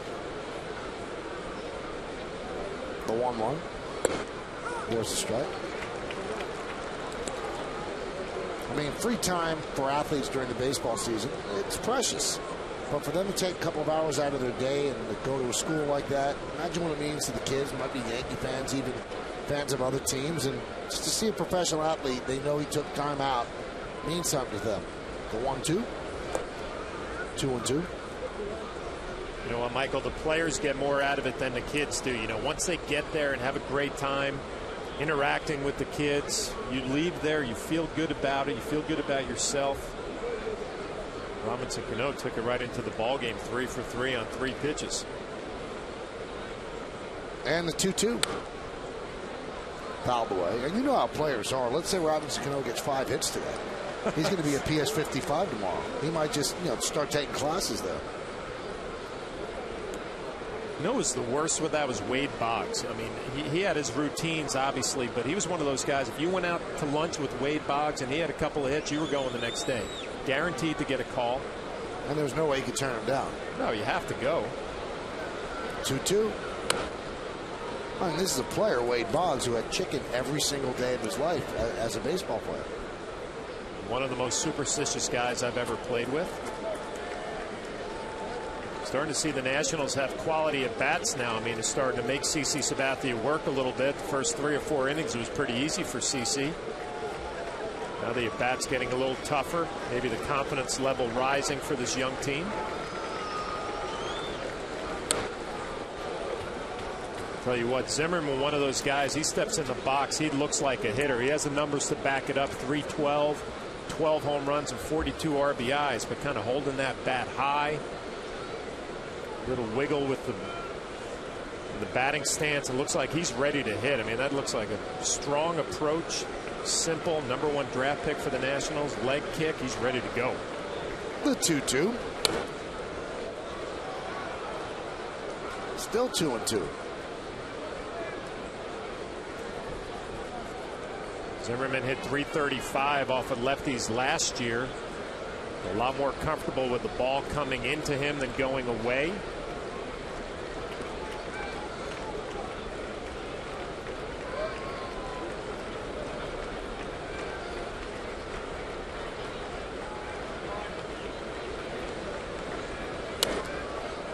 Popped up. Foul territory, first base side. Teixeira calls off Posada. 1 away.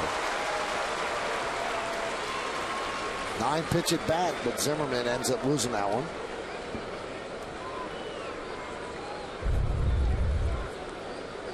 Well, nice job by CC Sabathia winning the battle. Jorge Posada had a good look at it, goes over to the Yankee dugout, gets called off by Mark Teixeira. You love that. It's an easier play for Mark coming in than Jorge going out. Nice communication between the first baseman and the catcher.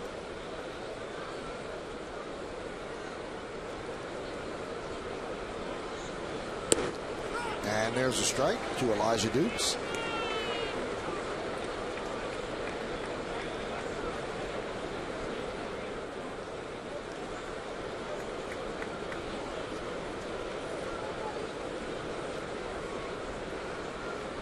'84th pitch for Sabathia. 94-mile-an-hour fastball, swung on and missed. 0-2.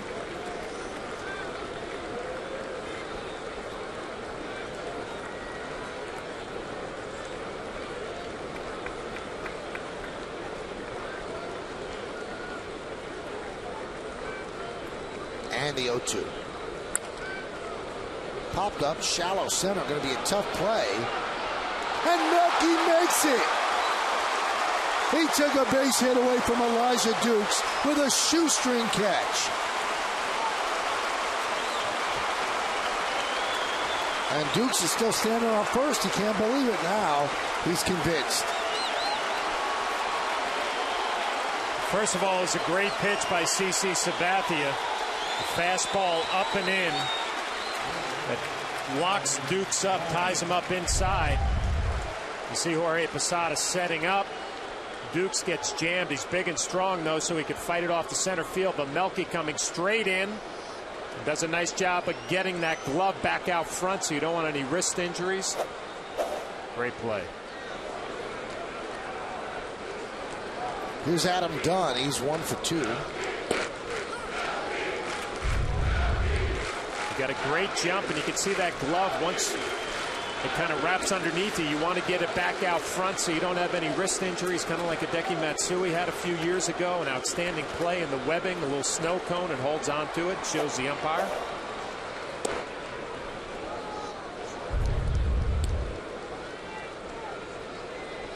Dukes can't believe it. You're out.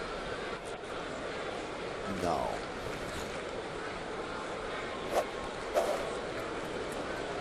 1-1. 1-2.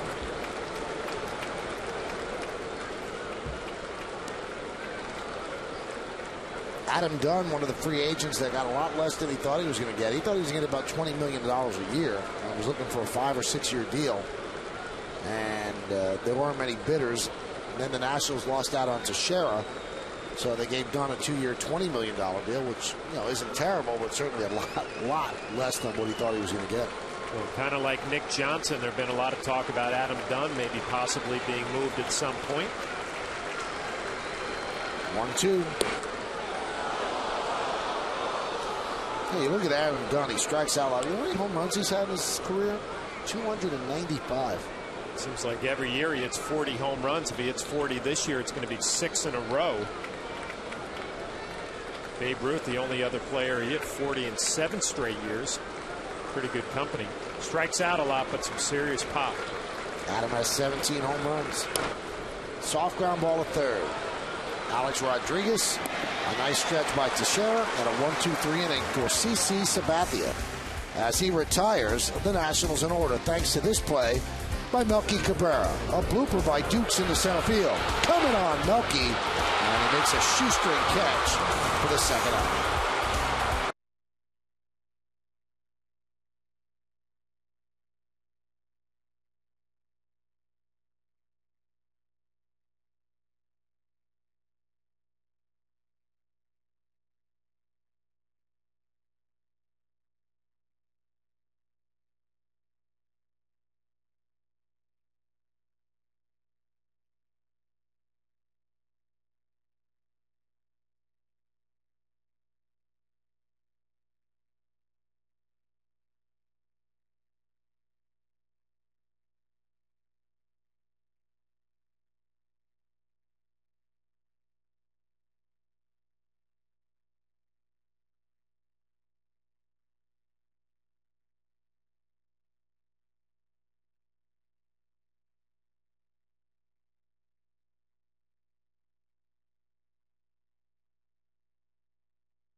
Take home many artifacts, including stadium seats from the original Yankee Stadium. Call Yankee Steiner Collectibles at 800-759-SCORE. There are many unique items which are the perfect addition to any Yankees fan's collection. Contact Yankee Steiner Collectibles today at 800-759-SCORE or visit steinersports.com. Nick Swisher leads off the bottom of the 6th inning. Yankees trail 3-2, and the pitch is outside 1-0. Time Warner Cable scoreboard, it's 3-2 Nationals over the Yankees.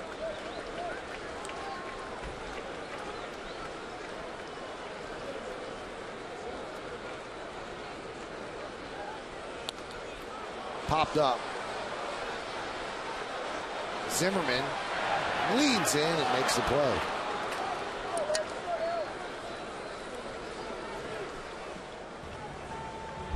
Nice play by Zimmerman. You're taught to get to the fence, and then you react from there. Pretty easy play once he did that. Find the fence, get your hand on it. Easy play.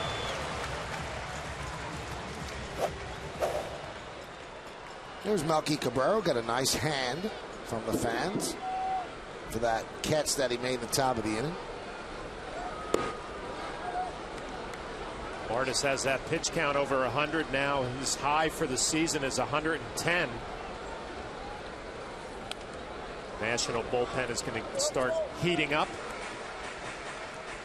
Julian Tavares. Veteran right-hander, sinker baller.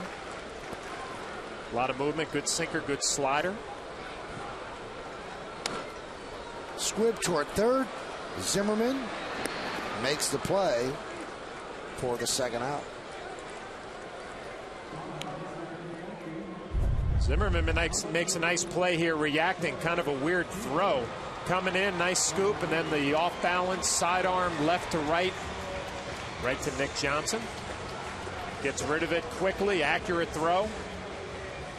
Makes a play.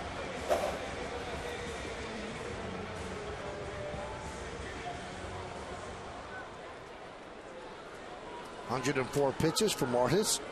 Jeter walked in the fourth inning, and with that walk, he's reached base in an all-time best 51 straight interleague games. Derek's 0 for 2 with that walk.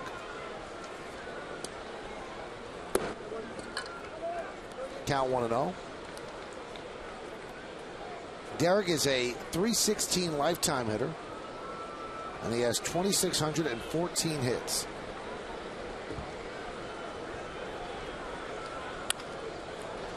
He doesn't get another one there. And Zimmerman participates in all 3 outs as the Yankees go down in order in the 6th inning. We go to the 7th. 3-2 Nats.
Java juice to figure out which Yankee great won 9 World Series titles.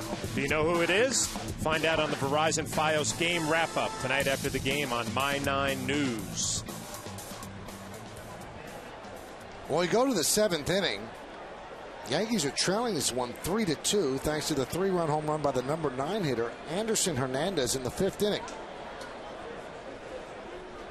And Austin Kearns takes a pitch outside. 1-0. In baseball, you really can't predict games because it all comes down to the starting pitching. And if one guy could shut you down, no matter how bad the team is, that team has a chance to win. And at this point, Martis is doing just that to the Yankees, although the Nationals and the Yankees, the disparity in talent is glaring. And you never go into a series saying, well, we're going to sweep them. But this is a series that the Yankees should take the 3 games. Yeah, if there's ever a series you go into thinking sweep, it's this one against the Nationals. Only 16 wins coming in.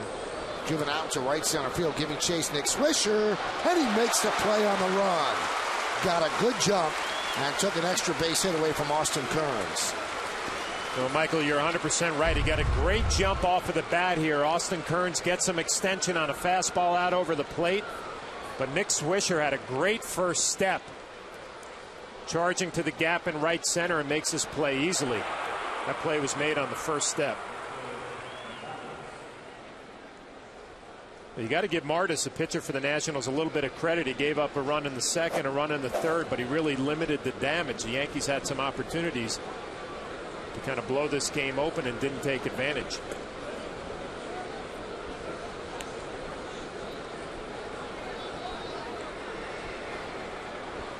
Alberto Gonzalez 1 for 2.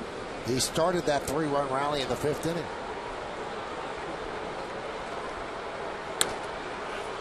High fly ball, right field. Swisher.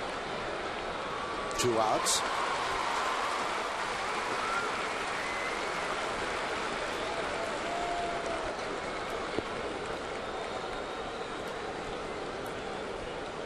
And that's going to bring up Will Nieves. Nieves was really the tough at bat for CC Sabathia. He worked, he fouled off a bunch of pitches. He was rewarded with a base hit to right field. And after that, Hernandez hit the 3-run homer, but it was really the at bat from Nieves that cost CC Sabathia. And sometimes when you have an at bat like that, there's a letdown because you lost that battle and the next guy hurts you. And we saw it happen to Sabathia in Boston in the 8th inning. Dustin Pedroia put together that type of a bat, fouling pitch after pitch. I think that was a 10-pitch at bat. Then the next batter, J.D. Drew, got a hit. Yeah, the problem with this game is CC made some really good pitches to Hernandez. Slider and 2 changeups away, and then he just made a bad pitch with the slider down and in. It cost him 3 runs. But I agree with you. The Nieves at bat, good at bat for him, really made CC work, especially working out of the stretch.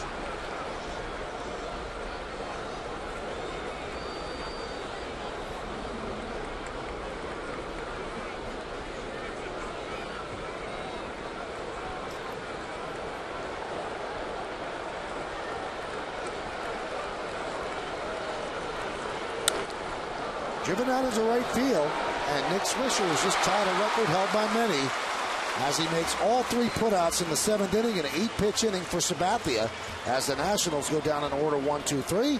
At the end of 6.5, it's time for the 7th inning stretch. Nationals lead the Yankees 3-2, but we stay right here to honor America and in the Bronx.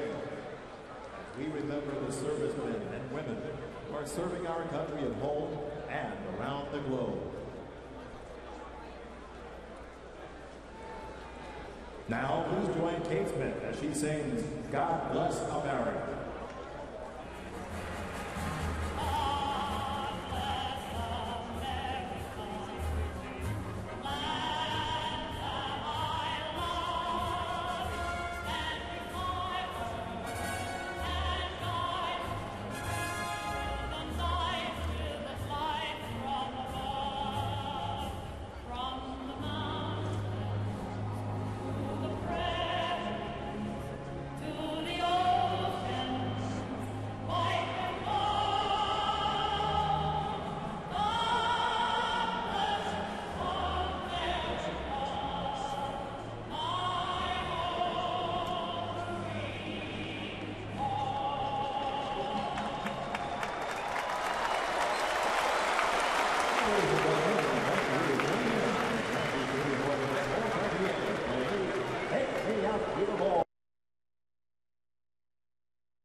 here at the stadium. The Yankees are trailing this one 3-2, a 3-run home run by second baseman Anderson Hernandez in the 5th inning, and that's the difference in this game right now. As the Yankees are down 3-2, they couldn't do anything against Chiron Martis, and now a guy they know very well, Ron Vallone, kind of came off the scrap heap to start pitching for the Nationals, and he's pitched very well. He's going to face Damon Teixeira and A-Rod. Ron Vallone, 39-year-old left-hander from Jersey, so a nice homecoming for him. He'll come right at the Yankees. Good fastball slider. Manny Acta makes the call to the bullpen, brought to you by Verizon Fios, over 100 HD channels and the fastest internet. This is Fios, and this is big. Vallone has given up runs in 3 straight outings. Ground ball, base hit, after not allowing a run his first 19 outings. So the Yankees have the leadoff runner on here in the 7th. Just what the Yankees need, a little bit of life. You see the numbers still impressive after giving up those runs his last 3 outings, though. .96, 10 walks in 18 2/3, 9 strikeouts. Left-hander with a reputation. He'll come right at you. Proud of his fastball, decent slider. And the pitch to Teixeira is low.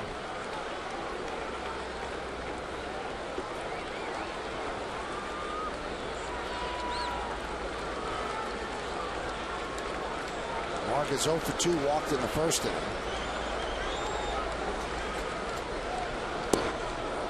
Held up on that pitch, breaking ball low, and the count 2-0.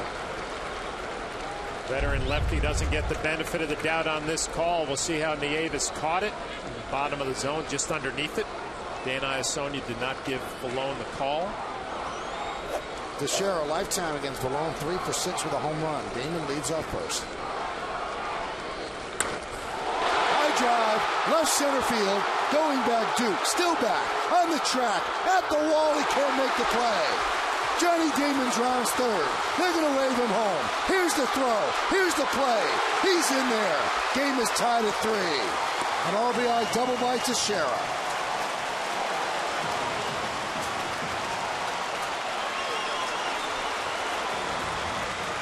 The Yankees have a little life here in the 7th. Mark Teixeira gets a little fastball up out over the plate.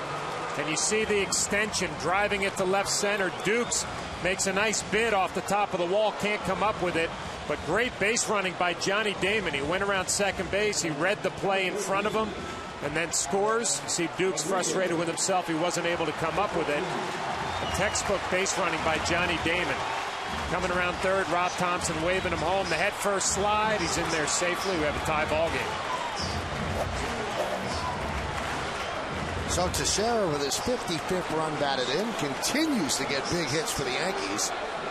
Now he's at second with the go-ahead run. Here is Alex Rodriguez.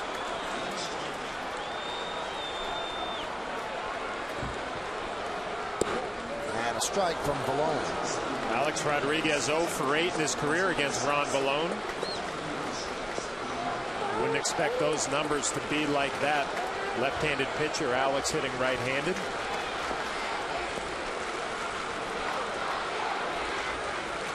A good spot for Alex here. Look for a ball out over the plate. Think right center. If you hit a ground ball, you advance Teixeira to 3rd. Count 0-2. Good pitch right there to combat that. If you're Vallone, you go fastballs hard inside. You keep the ball in on Alex Rodriguez so he can't extend to right center. Good pitch.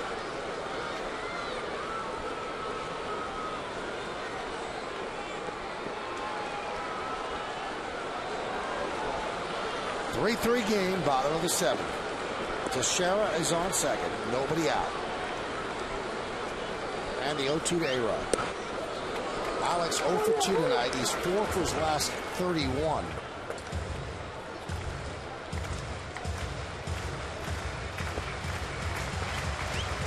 Yeah, 0 for 8 against Vallone in his career. And when the numbers, you said it, he's struggling a little bit lately, Michael. Doesn't have good numbers against Vallone.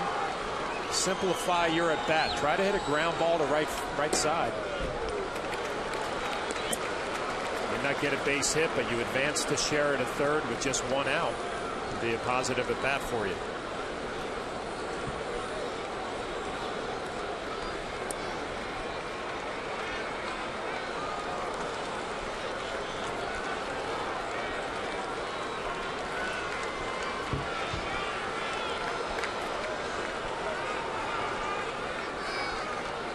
2-2.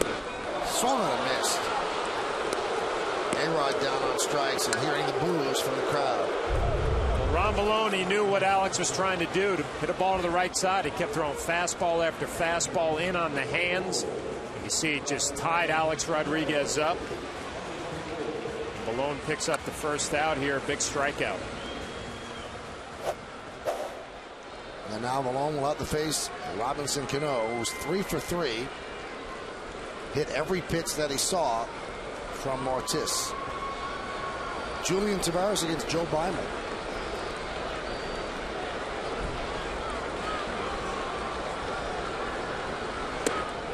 Finally takes a pitch upstairs.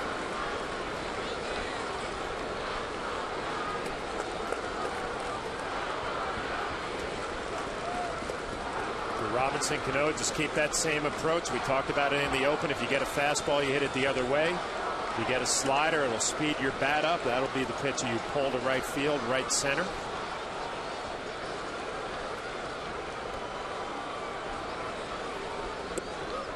Missed outside.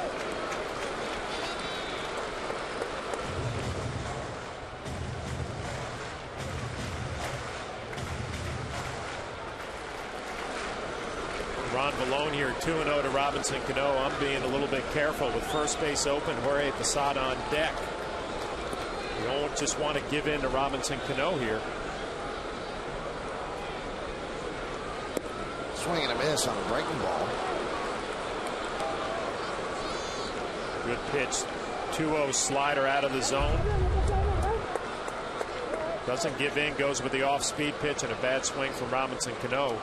You're almost happy you swing and miss. If you're Robinson, you're fooled. Well, I'm sure Ron Malone knows Jorge Posada on deck, 3 for 4 in his career off of a lone 750. Well, it's not going to be easy for the left-hander here.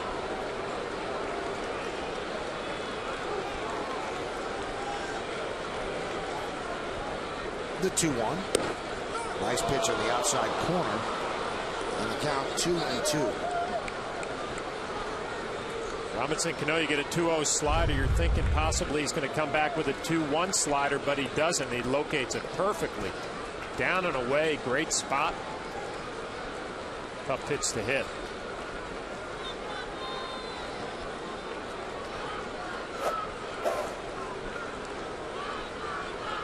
Two. Lined in the center field.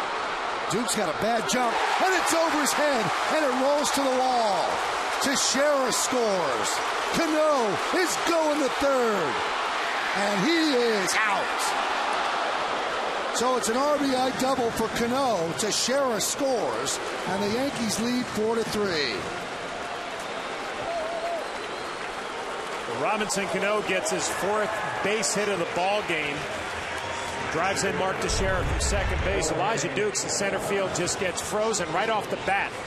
It's a slider up in the zone, and he was flat-footed from the start, and he could never catch up as the ball got over his head. See, just out of his reach, but that play was made right off the bat where he was flat-footed, did not get a good jump. And here's Posada. And it goes all the way back to the backstop. That's Cano's first 4-hit game of the season. See, Elijah Dukes was kind of flat-footed right at the beginning of the flight of that line drive, and Robinson Cano's thinking 3 right out of the box. It's a good turn around second base, but a good relay from the Nationals. Zimmerman applies the tag. This will be a double and an RBI.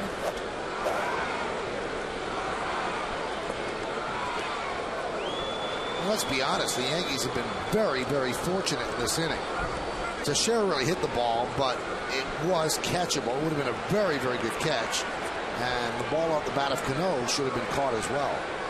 Now, if you keep him score at home, it's a double, it's a ribby, and he's out trying to stretch 8-6-5. Yeah, the Teixeira play is a tough play. You make that catch, it's an outstanding catch. But the line drive by Cano, you're right, Michael, that's a play that should be made. And you're starting to see some of the weaknesses of the National team here. The bullpen, the ERA, second worst in baseball. The defense for the Nationals makes a lot of errors, but that's a play right there that won't show up in the scorebook.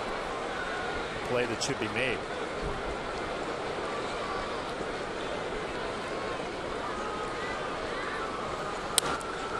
There's a ground ball to short, gobbled up by Gonzalez across the diamond, and that's going to do it. But the Yankees retake the lead. They scored 2 runs on 3 hits, no errors and nobody left.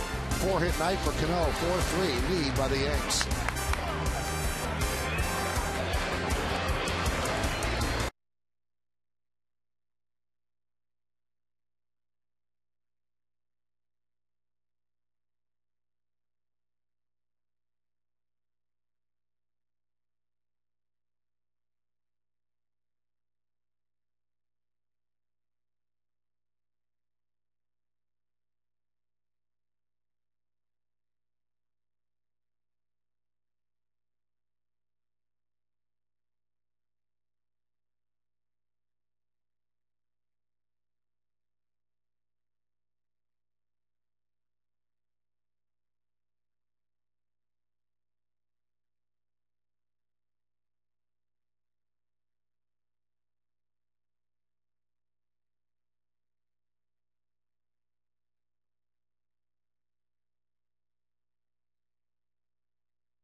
Fielder yesterday, but they lead 4-2 bottom of the 6th today, and Boston all over the Marlins 8-2 top of the 8th. Texas 4-0 over the Astros bottom of the 4th. White Sox and the Cubs have been postponed because of rain.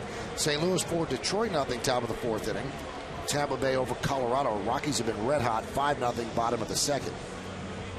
Is that kind of odd, John, that the White Sox and the Cubs are playing that big rivalry in the middle of the week? Usually they save those for the weekend. Right now, the Yankees and the Nationals, it's 4-3, top of the 8th.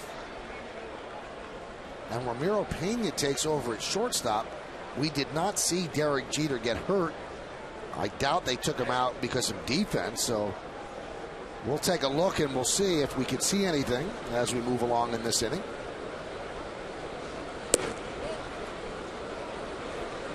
This is his last at bat, John. Let's see if we see anything. Take a look out of the box when you can see clearly something's wrong. Running gingerly down the line.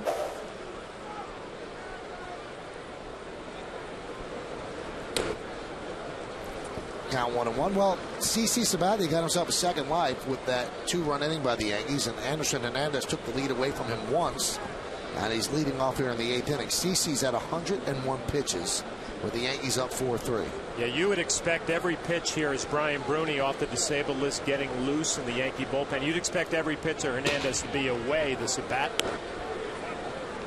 A double on a fastball in the inner half, hit the home run on a slider down and in. CC and Jorge Posada just stay away and take your chances.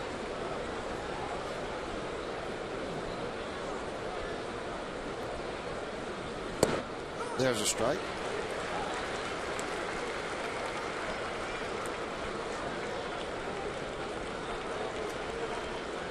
Try to think along with Joe Girardi here as you take a look at this fastball down in the zone.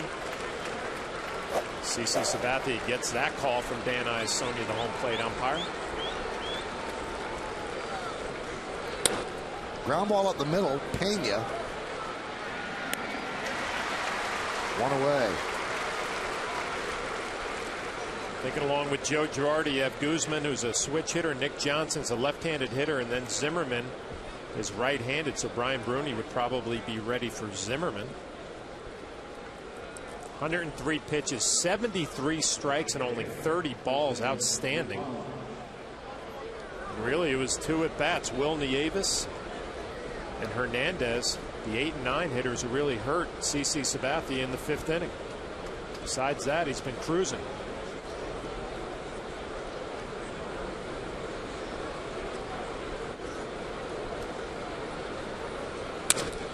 Broken back ground ball up the middle. Cano backhands, fires across the body, and a pretty backhand scoop by Teixeira for the 2nd out. Boy, it is such a luxury if you're an infielder for the New York Yankees. You just have to get it in the general area, and Mark Teixeira is going to come up with it.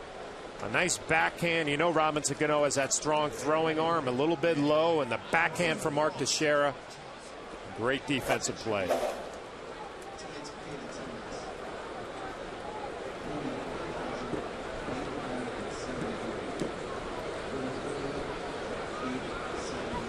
The announced attendance here at the ballpark, 44,873 on a 61-degree Tuesday night in the Bronx. Here's Nick Johnson. Keeping away from Johnson. They busted him once. Count 1-0. Zimmerman on deck. Ryan Bruni still getting loose. Be ready for Zimmerman, you have to imagine.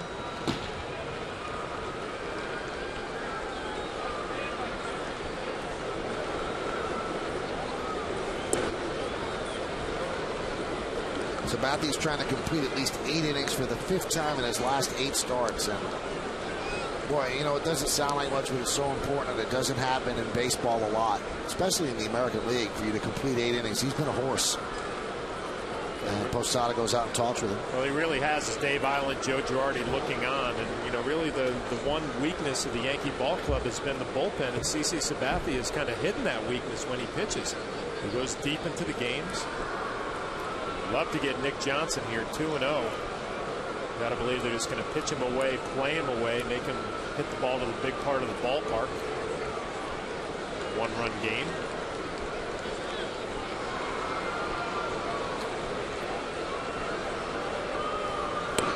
There's a strike. This is his last batter with Zimmerman due up. You're going to bring Bruni in, so Sabathia knows this. And if he wants to save Bruni for another day, obviously Bruni can pitch back-to-back days, but just coming off the DL, he gets Johnson, and then they bring in Mariano in the 9th, the 2-1. Count 3-1, so 1 pitch away from going to Bruni.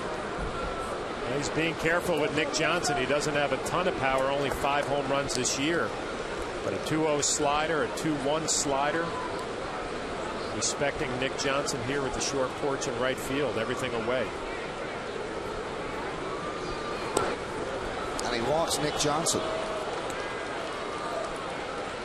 And it looks like Joe Girardi's going to climb those dugout steps. And there he goes. And that's CC's first walk, and that will result in CC walking back to the dugout after Joe Girardi signals to the bullpen, which he just did. So it's going to be Brian Bruni against Ryan Zimmerman. Sabathia is going to get a nice hand. 44,873. Cheer for the left-hander. He's done a good job. He leaves with a 4-3 lead. Can the Yankee bullpen hold on? Stay tuned.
models now. Well, Guzman and Johnson were held without a hit. Ryan Zimmerman had one. Elijah Dukes 0 for 3. Adam Dunn 1 for 3. Austin Kearns continues his struggles. Alberto Gonzalez 1 for 3, a run scored. Nieves 1 for 3, a run scored. Anderson Hernandez, the big blow against Sabathia, 2 for 3. One of them a 3-run home run, also had a double. Those are Sabathia's numbers: 7 2/3, 6 hits, 3 runs, 1 walk. That was the last batter he faced, and 2 strikeouts. Threw 109 pitches. Johnson at first is his responsibility, so CC can only win this game. He cannot lose it. Here's Brian Bruni against Ryan Zimmerman, just off the DL today. And that one's fouled back. Bruni last appeared on May 19th, but went right back on the DL after that appearance. Those are his numbers. 9 innings, only 3 hits, 2 walks, and look at the 13 strikeouts. Yankees made a move and made some room in the bullpen. You see Phil Koch beginning to throw when they activated Bruni off the DL, and they designated Jose Veras for assignment. The 0-1. They still had an option left over for David Robertson, but he's been pitching well. They decided to stay with him and pretty much discard Jose Veras. They have a chance to trade him over the next 10 days, but that's an arm that throws 95, 96 miles an hour. Bruni's pitched just once since April 21st, and that was on May 19th. And that's why you wait for Bruni, 96 miles an hour. That's why they think Bruni could be the 8th inning guy if he stays healthy. He threw a nasty slider the pitch before, down and away, and that's just power against power. 96 right by you. Now, if you're Brian Bruni, Jorge Posada, you can go a little bit higher. Go with that good fastball up in the zone, see if you can get Zimmerman to chase.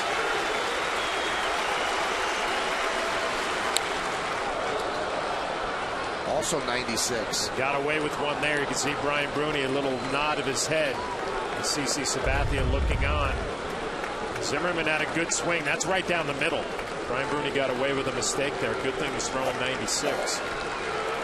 That's what that high velocity does. It lets you sometimes get away with a mislocation. When you're at 91, 92, the Nationals are probably leading 5-4. He did go upstairs. Check swing by Zimmerman, and the first base umpire, Charlie Relaford, said no, he did not go. That's a good try, though. If you're Brian Bruni, Jorge Posada up in the zone, you get a little check swing. Now you got him set up for that slider down and away. You've sped up his bat a little bit. All about setting up that slider if you're Brian Bruni. You execute here, you should get a swing and a miss.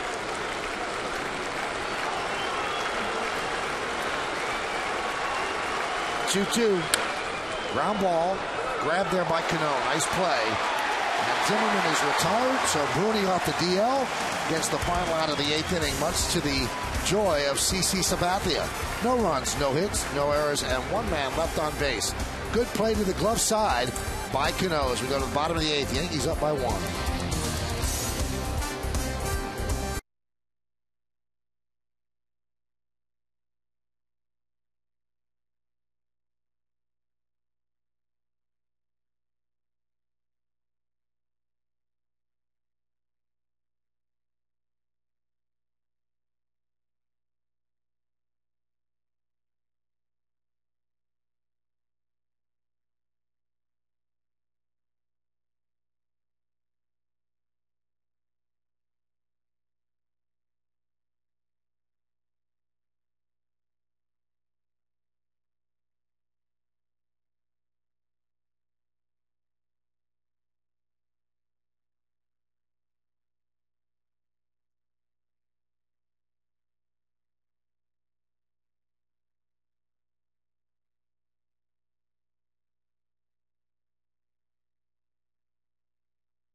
Ready for good news? Get Hyundai Assurance and up to $5,000 cash back on select models now.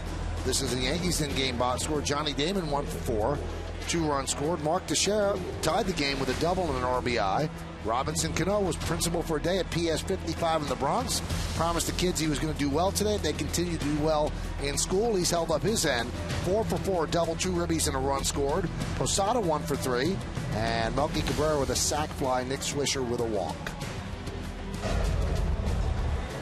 Yeah, it's that chilly here in the Bronx. 61 degrees, and it definitely has like a September feel to it. Certainly not a June feel. 4-3, Yankees lead. We're in the bottom of the 8th inning, and the new pitcher for the Washington Nationals is Mike McDougal. You might remember him with the Royals and the White Sox. He throws very, very hard. And he'll face the bottom third of the Yankee order.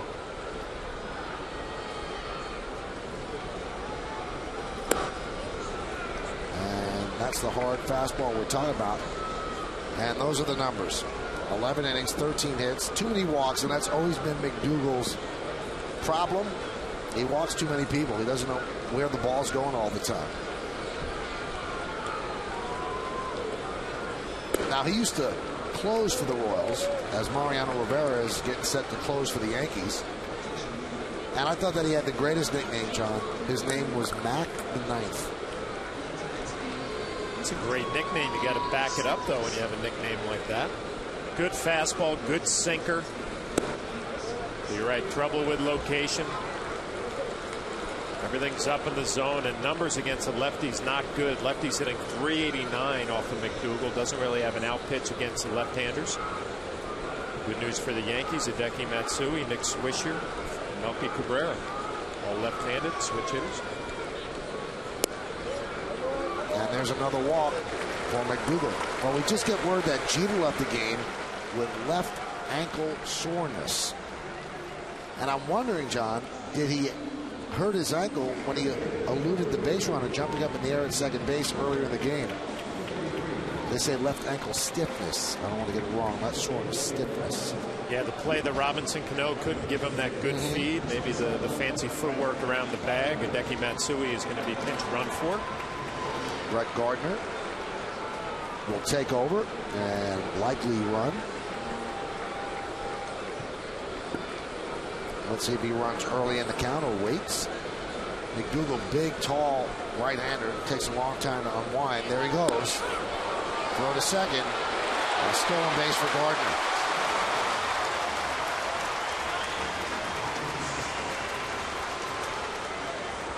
Tough when you're a catcher in Nieves. When Brett Gardner comes in there, you know he's going to run. Everybody in the ballpark knows it. Going on the first pitch, he doesn't even get a great jump. And Nieves just a little wide, high right. Gardner slides right underneath it. See, he gets rid of it in pretty good shape. Has a lot on it, just a little bit high right. Gardner's safe. 12th stolen base of the year for Gardner.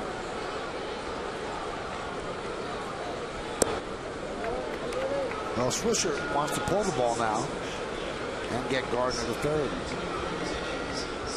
That'd be a nice insurance run for the 9th inning. It really would be. And I'm having flashbacks to Homer Bush when he came in to pinch run late in games. You're behind the plate, and everybody at the stadium knows he's running. Not a good feeling. You have to be perfect. The pitcher has to be perfect. The catcher has to be perfect. Not an easy combination. And Homer was great. 98, that was some bench the Yankees had. Everybody knew what their job was. And even when you knew he was running, John, as you said, it was hard to get him. No, you had to have a perfect combination. The pitcher had to be quick to home plate. The catcher had to be quick and accurate. I mean, that's what Gardner really can do for this ball club. Obviously, he can play every day as well, but a weapon in these tight games, these playoff-type games, when you're playing close baseball down the pennant race. A huge weapon.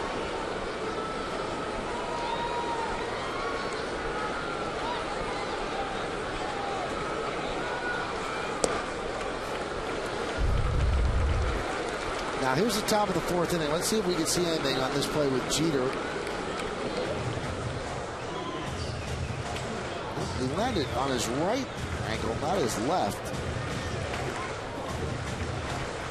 I don't know. Tough to see. Had to jam the left one there coming across the bag. Never going to get too much of a reaction out of Derek Jeter, actually smiling with Robinson Cano. Don't want to speculate about injuries.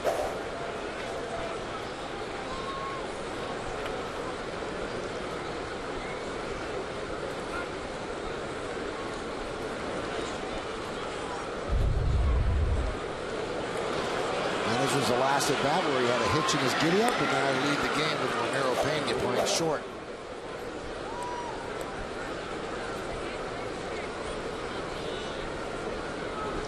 And McDougal and Nieves having a hard time coming to an agreement.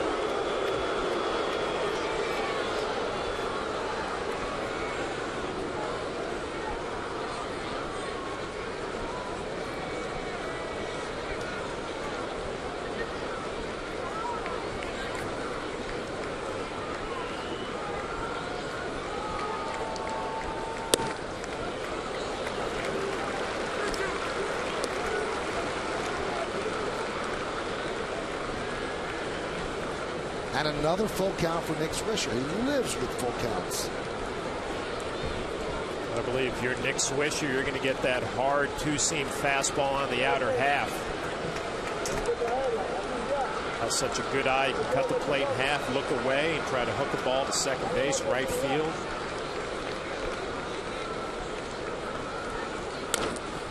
Tap slowly, left side. What a play by Ryan Zimmerman to get Swisher at first as Gardner moves to third. Zimmerman can play a little. Zimmerman has shown us range to his left, to his right, coming in. Nice transfer here. The sidearm throw gets Nick Swisher. But Nick does his job. His job is to get Brett Gardner to third base, and he did it. Nice play by Zimmerman. Nationals bring the infield in. Looks like Zimmerman in a little bit of pain. Infield in for Cabrera. He's driven in a run with a sac fly. And there's a fastball strike. Remember, coming up for the Nationals, Elijah Dukes, Adam Dunn, and Austin Kearns, all with some power. You get that second run, you give Mariano some breathing room.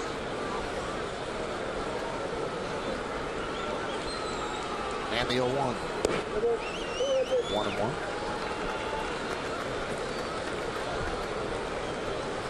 Tomorrow for the Yankees, Chin-Ming Wong, the new daddy, is going to start against John Lannon, who's from Long Island.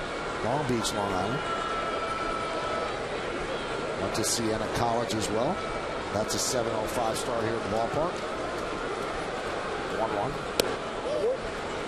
And then Thursday afternoon, the finale, Jabba Chamberlain against Craig Stammen. Siena College. My brother Jay played baseball at Siena College. Nice program up there in Loudonville, New York, outside of Albany. Siena Saints, right? That's right. Good basketball program.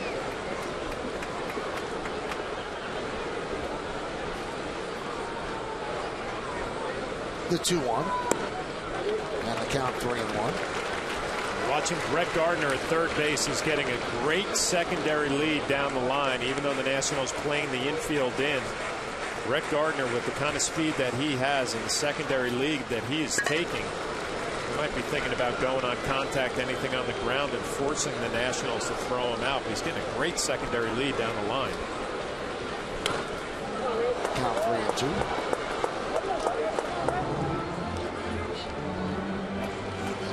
This year, after the sixth inning, Melky's picked it up a bit. 324, 2 homers, and 14 runs batted in. He's at 291 overall, so a better hitter late, and obviously he's been the king of the walk-off this year.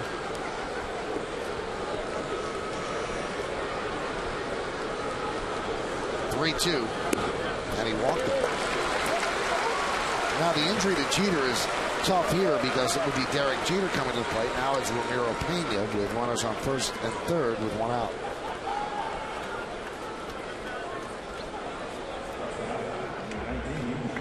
Pena can handle the bat. He's not an automatic out.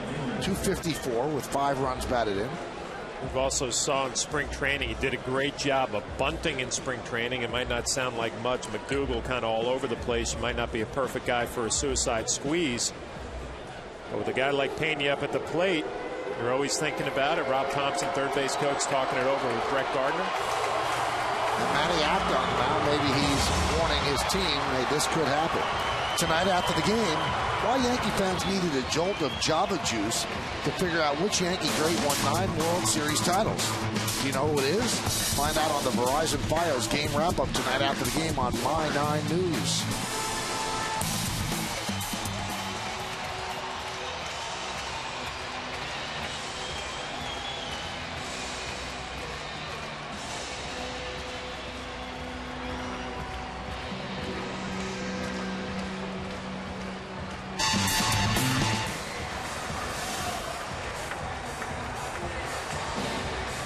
Gardner at third, Cabrera at first. 1 man out. Yankees lead by 1.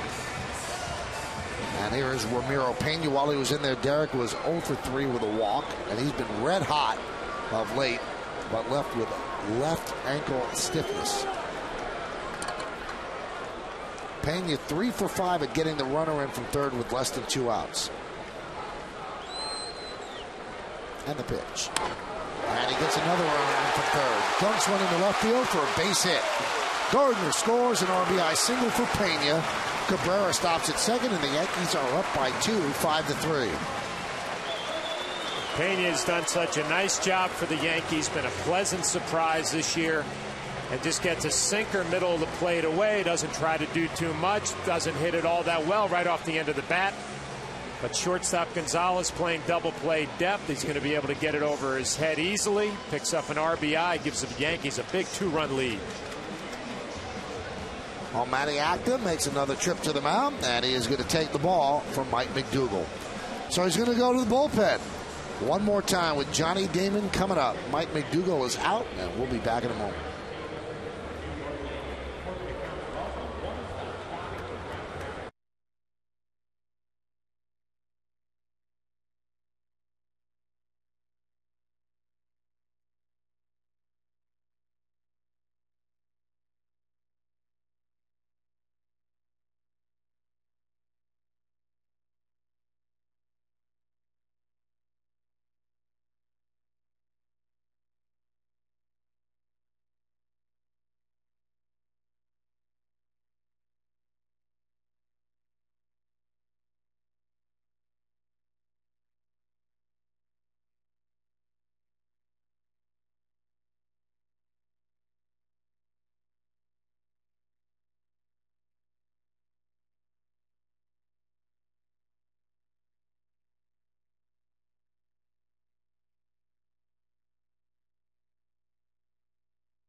The bearded left-hander in 27 games, 25 in the third innings. He's given up 27 hits, 9 walks, 14 strikeouts, picked up 1 save, a 3.91 ERA. And he's going to face the lefty swinging Johnny Damon here in the bottom of the 8th inning. Yankees have 1 run in on Ramiro Pena's single over the drawn-in infield.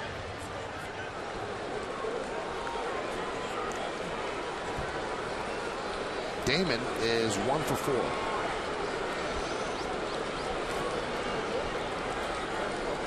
McDougal will watch the rest of this inning from the bench.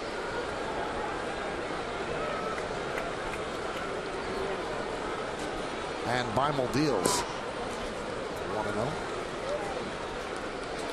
Beimel's been hot lately. 1 earned run over the last 9 1/3 innings. So on a pretty good run. Be tough on a lefty, kind of a 3/4 steps across his body delivery.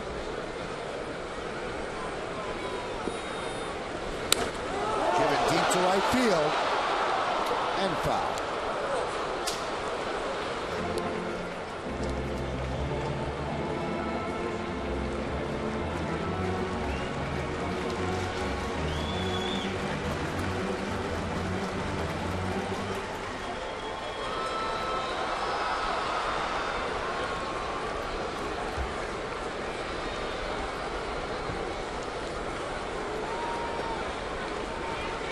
Cabrera off second, Pena off first.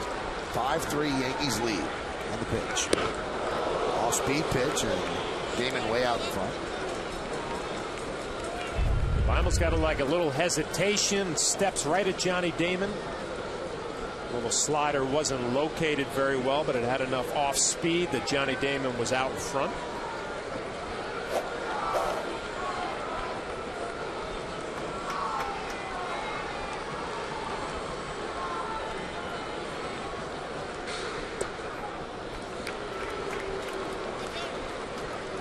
Count 2-2.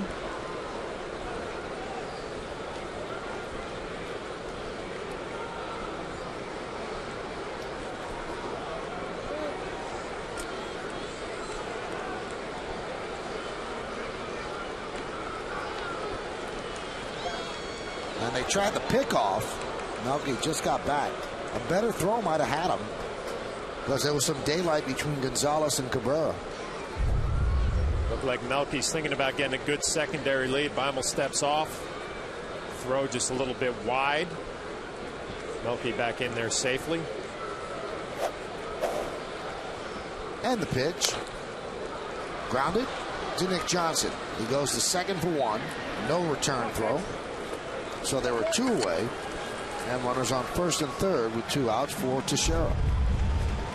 Nick Johnson going to his right. A little three-quarter flip to Gonzalez at second base. Gets the out easily there. Cannot turn the double play with Johnny Damon running.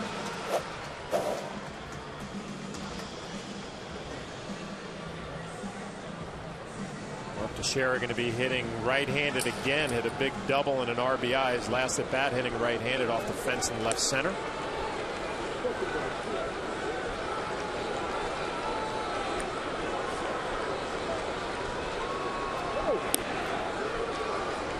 Bimel with an odd move toward first. A lot of hesitation in that move, just like the hesitation to the plate.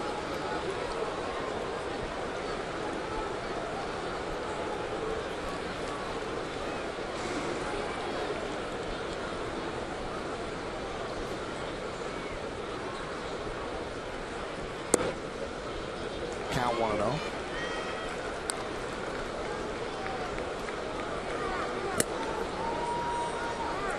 Will Nieves, catcher, going to go out there and give some signs about a possibility of a double steal. Johnny Damon at first, Melky Cabrera at third.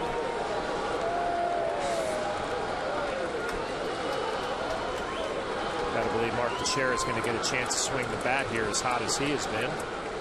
RBI guy.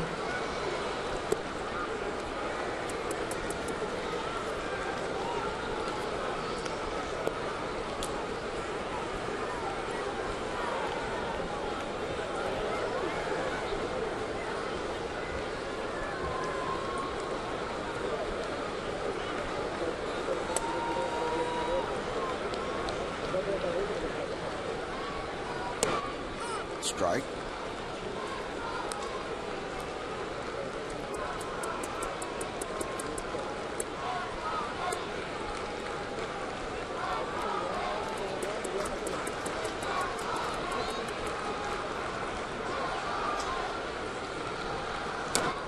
Nub foul. And the count 2-2. Doesn't have overpowering velocity, 85 miles an hour, but a little deception in the delivery. Was a little change up off of that 85-mile-an-hour fastball.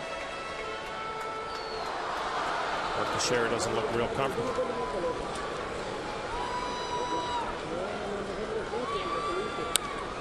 Popped up. First base side. Nick Johnson called off by Anderson Hernandez, who puts it away for the final out of the eighth. But the Yankees get an insurance run. One run on one hit and two men left. Mariano will come in the ninth and try to close it out.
now on sale at Yankees.com. All items come with a Yankee Steiner letter of authenticity.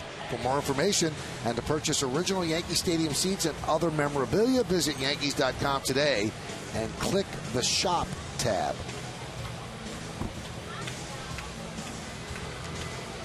Well, Mariano Rivera will try to close it out. He will try to pick up his 15th save. He has a 2-1 lead to protect here in the 9th inning. Now, a little bit of an oddity in this game, John. The Yankees have not homered tonight. The last time they did not homer at home was May 6th against Tampa. So the park has held them in tonight. There was a homer in the game, though. That was by Anderson Hernandez, a 3-run shot. You see Rivera's numbers, and a lot of people are questioning whether Rivera's lost something. And Brian Cashman said the other day he has a higher strikeout per 9-inning ratio than any other year but one in his whole career. He said, I don't think he's the least of our problems.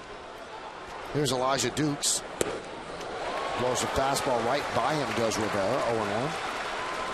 He's having the problems in the non-save situations pretty much this year, which is one of those odd situations for Mariano.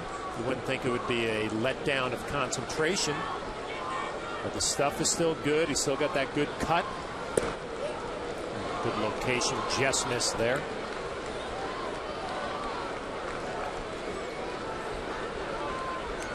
Dukes has faced Mariano twice with one hit.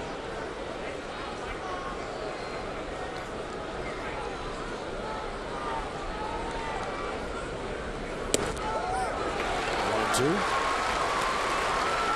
you what, Dan Iasonia, the home plate umpire, did not give the pitch to Mariano away, but he gives him one off the plate here, up and in.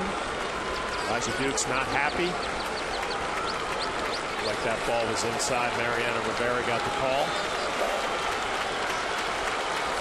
Be a good combination here with Dukes. You can tie him up inside. You can go high in the zone. Looked like he moved off the plate a little bit. He's a little further off, made a little adjustment there. And that's what you do, right? Posada has to notice that, then just push it outside. That's a nice job by Jorge Posada, recognizing Elijah Dukes, made a little adjustment, moved off the plate. Now they're probably going to talk about it. You say, I don't know if you noticed, but he moved off the plate a little bit more. Jorge Posada goes away. And a good pitch, too. Nice action off the plate. Game of adjustments. Now Duke seems as if something's up with him. Manny Acta comes out and talks with him. Would have had some words for home plate umpire Dan Iasonia. Manny Acta wanted to get in between.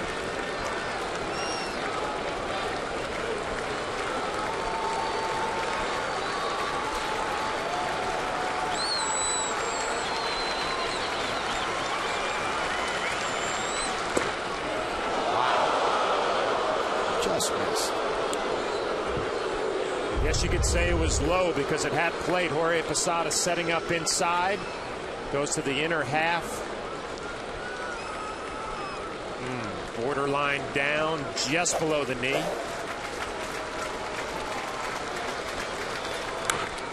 Fights it all. Yeah, I thought that's where they try to finish him a couple of pitches ago. Up and in, above his hands. Good spot by Mariano, good location.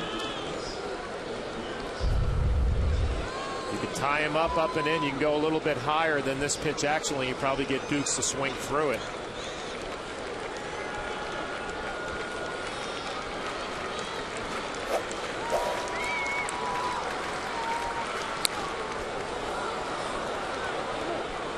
Fouling off some good pitches, spoiling him. You know what he's doing, too? He's set up off the plate, but he's diving out across. Like Mariano, if you throw it at his front hip, be able to cut that ball to the inner half. He's starting out off, and then he's diving across. Might be able to lock him up inside with a cutter right at his front hip. And that's what they're trying to do.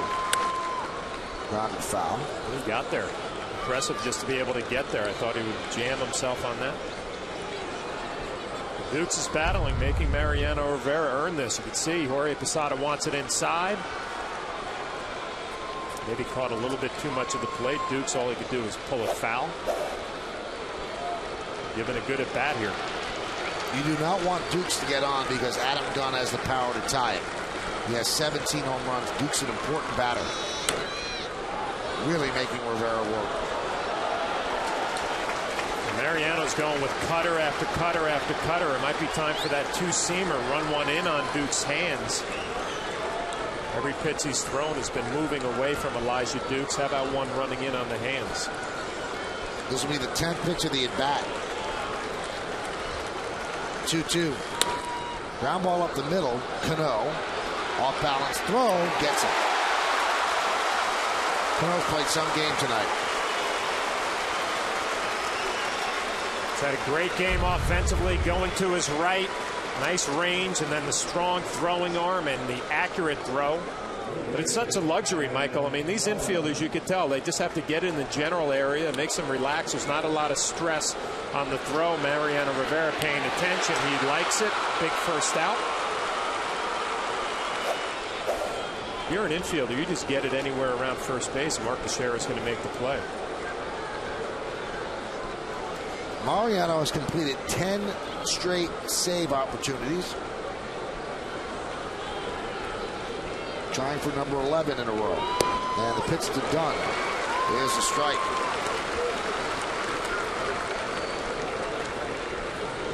And Elijah explaining that at bat. He really battled. Tough at bat against a great pitcher. Count 1-1. Dunn, infield single, a squibber third base side, and then grounded to first and grounded to third. He's faced Mariano twice, does not have a hit. Strike. It's not going to get any better than that for Adam Dunn. I mean, that ball was pretty much right down the middle. He wasn't able to pull the trigger. You see Jorge Posada setting up away. It ends up right down Broadway. And Dunn couldn't turn it loose. 1-2. Strike three. Dunn down looking.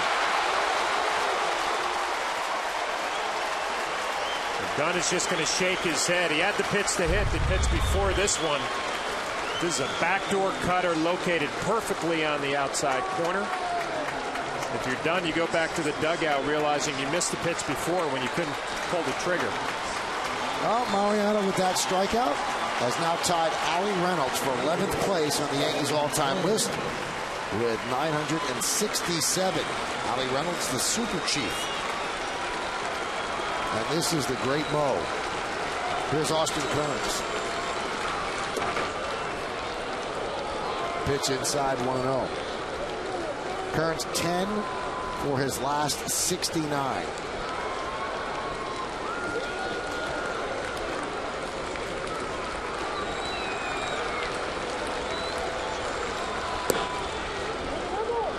Count 2-0 to Kearns. Yankees up 5-3. First game of this three-game set, trying to nail it down. It would be a victory for Sabathia, his 6th of the year against 4 losses. There's a strike. Sabathia had a nice ball game except for one pitch to Hernandez cost him 3 runs, but the Yankees did a nice job getting into the National bullpen. Able to do some damage in the 7th and 8th inning against that bullpen, take the lead. And the 2-1. Missed outside with the cutter. And the count 3-1.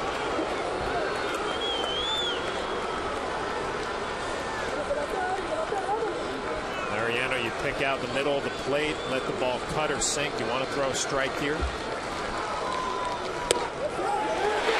And he does. It's 3-2. Tony Pena really very vocal in that dugout trying to fire up Mariano Rivera and Jorge Posada.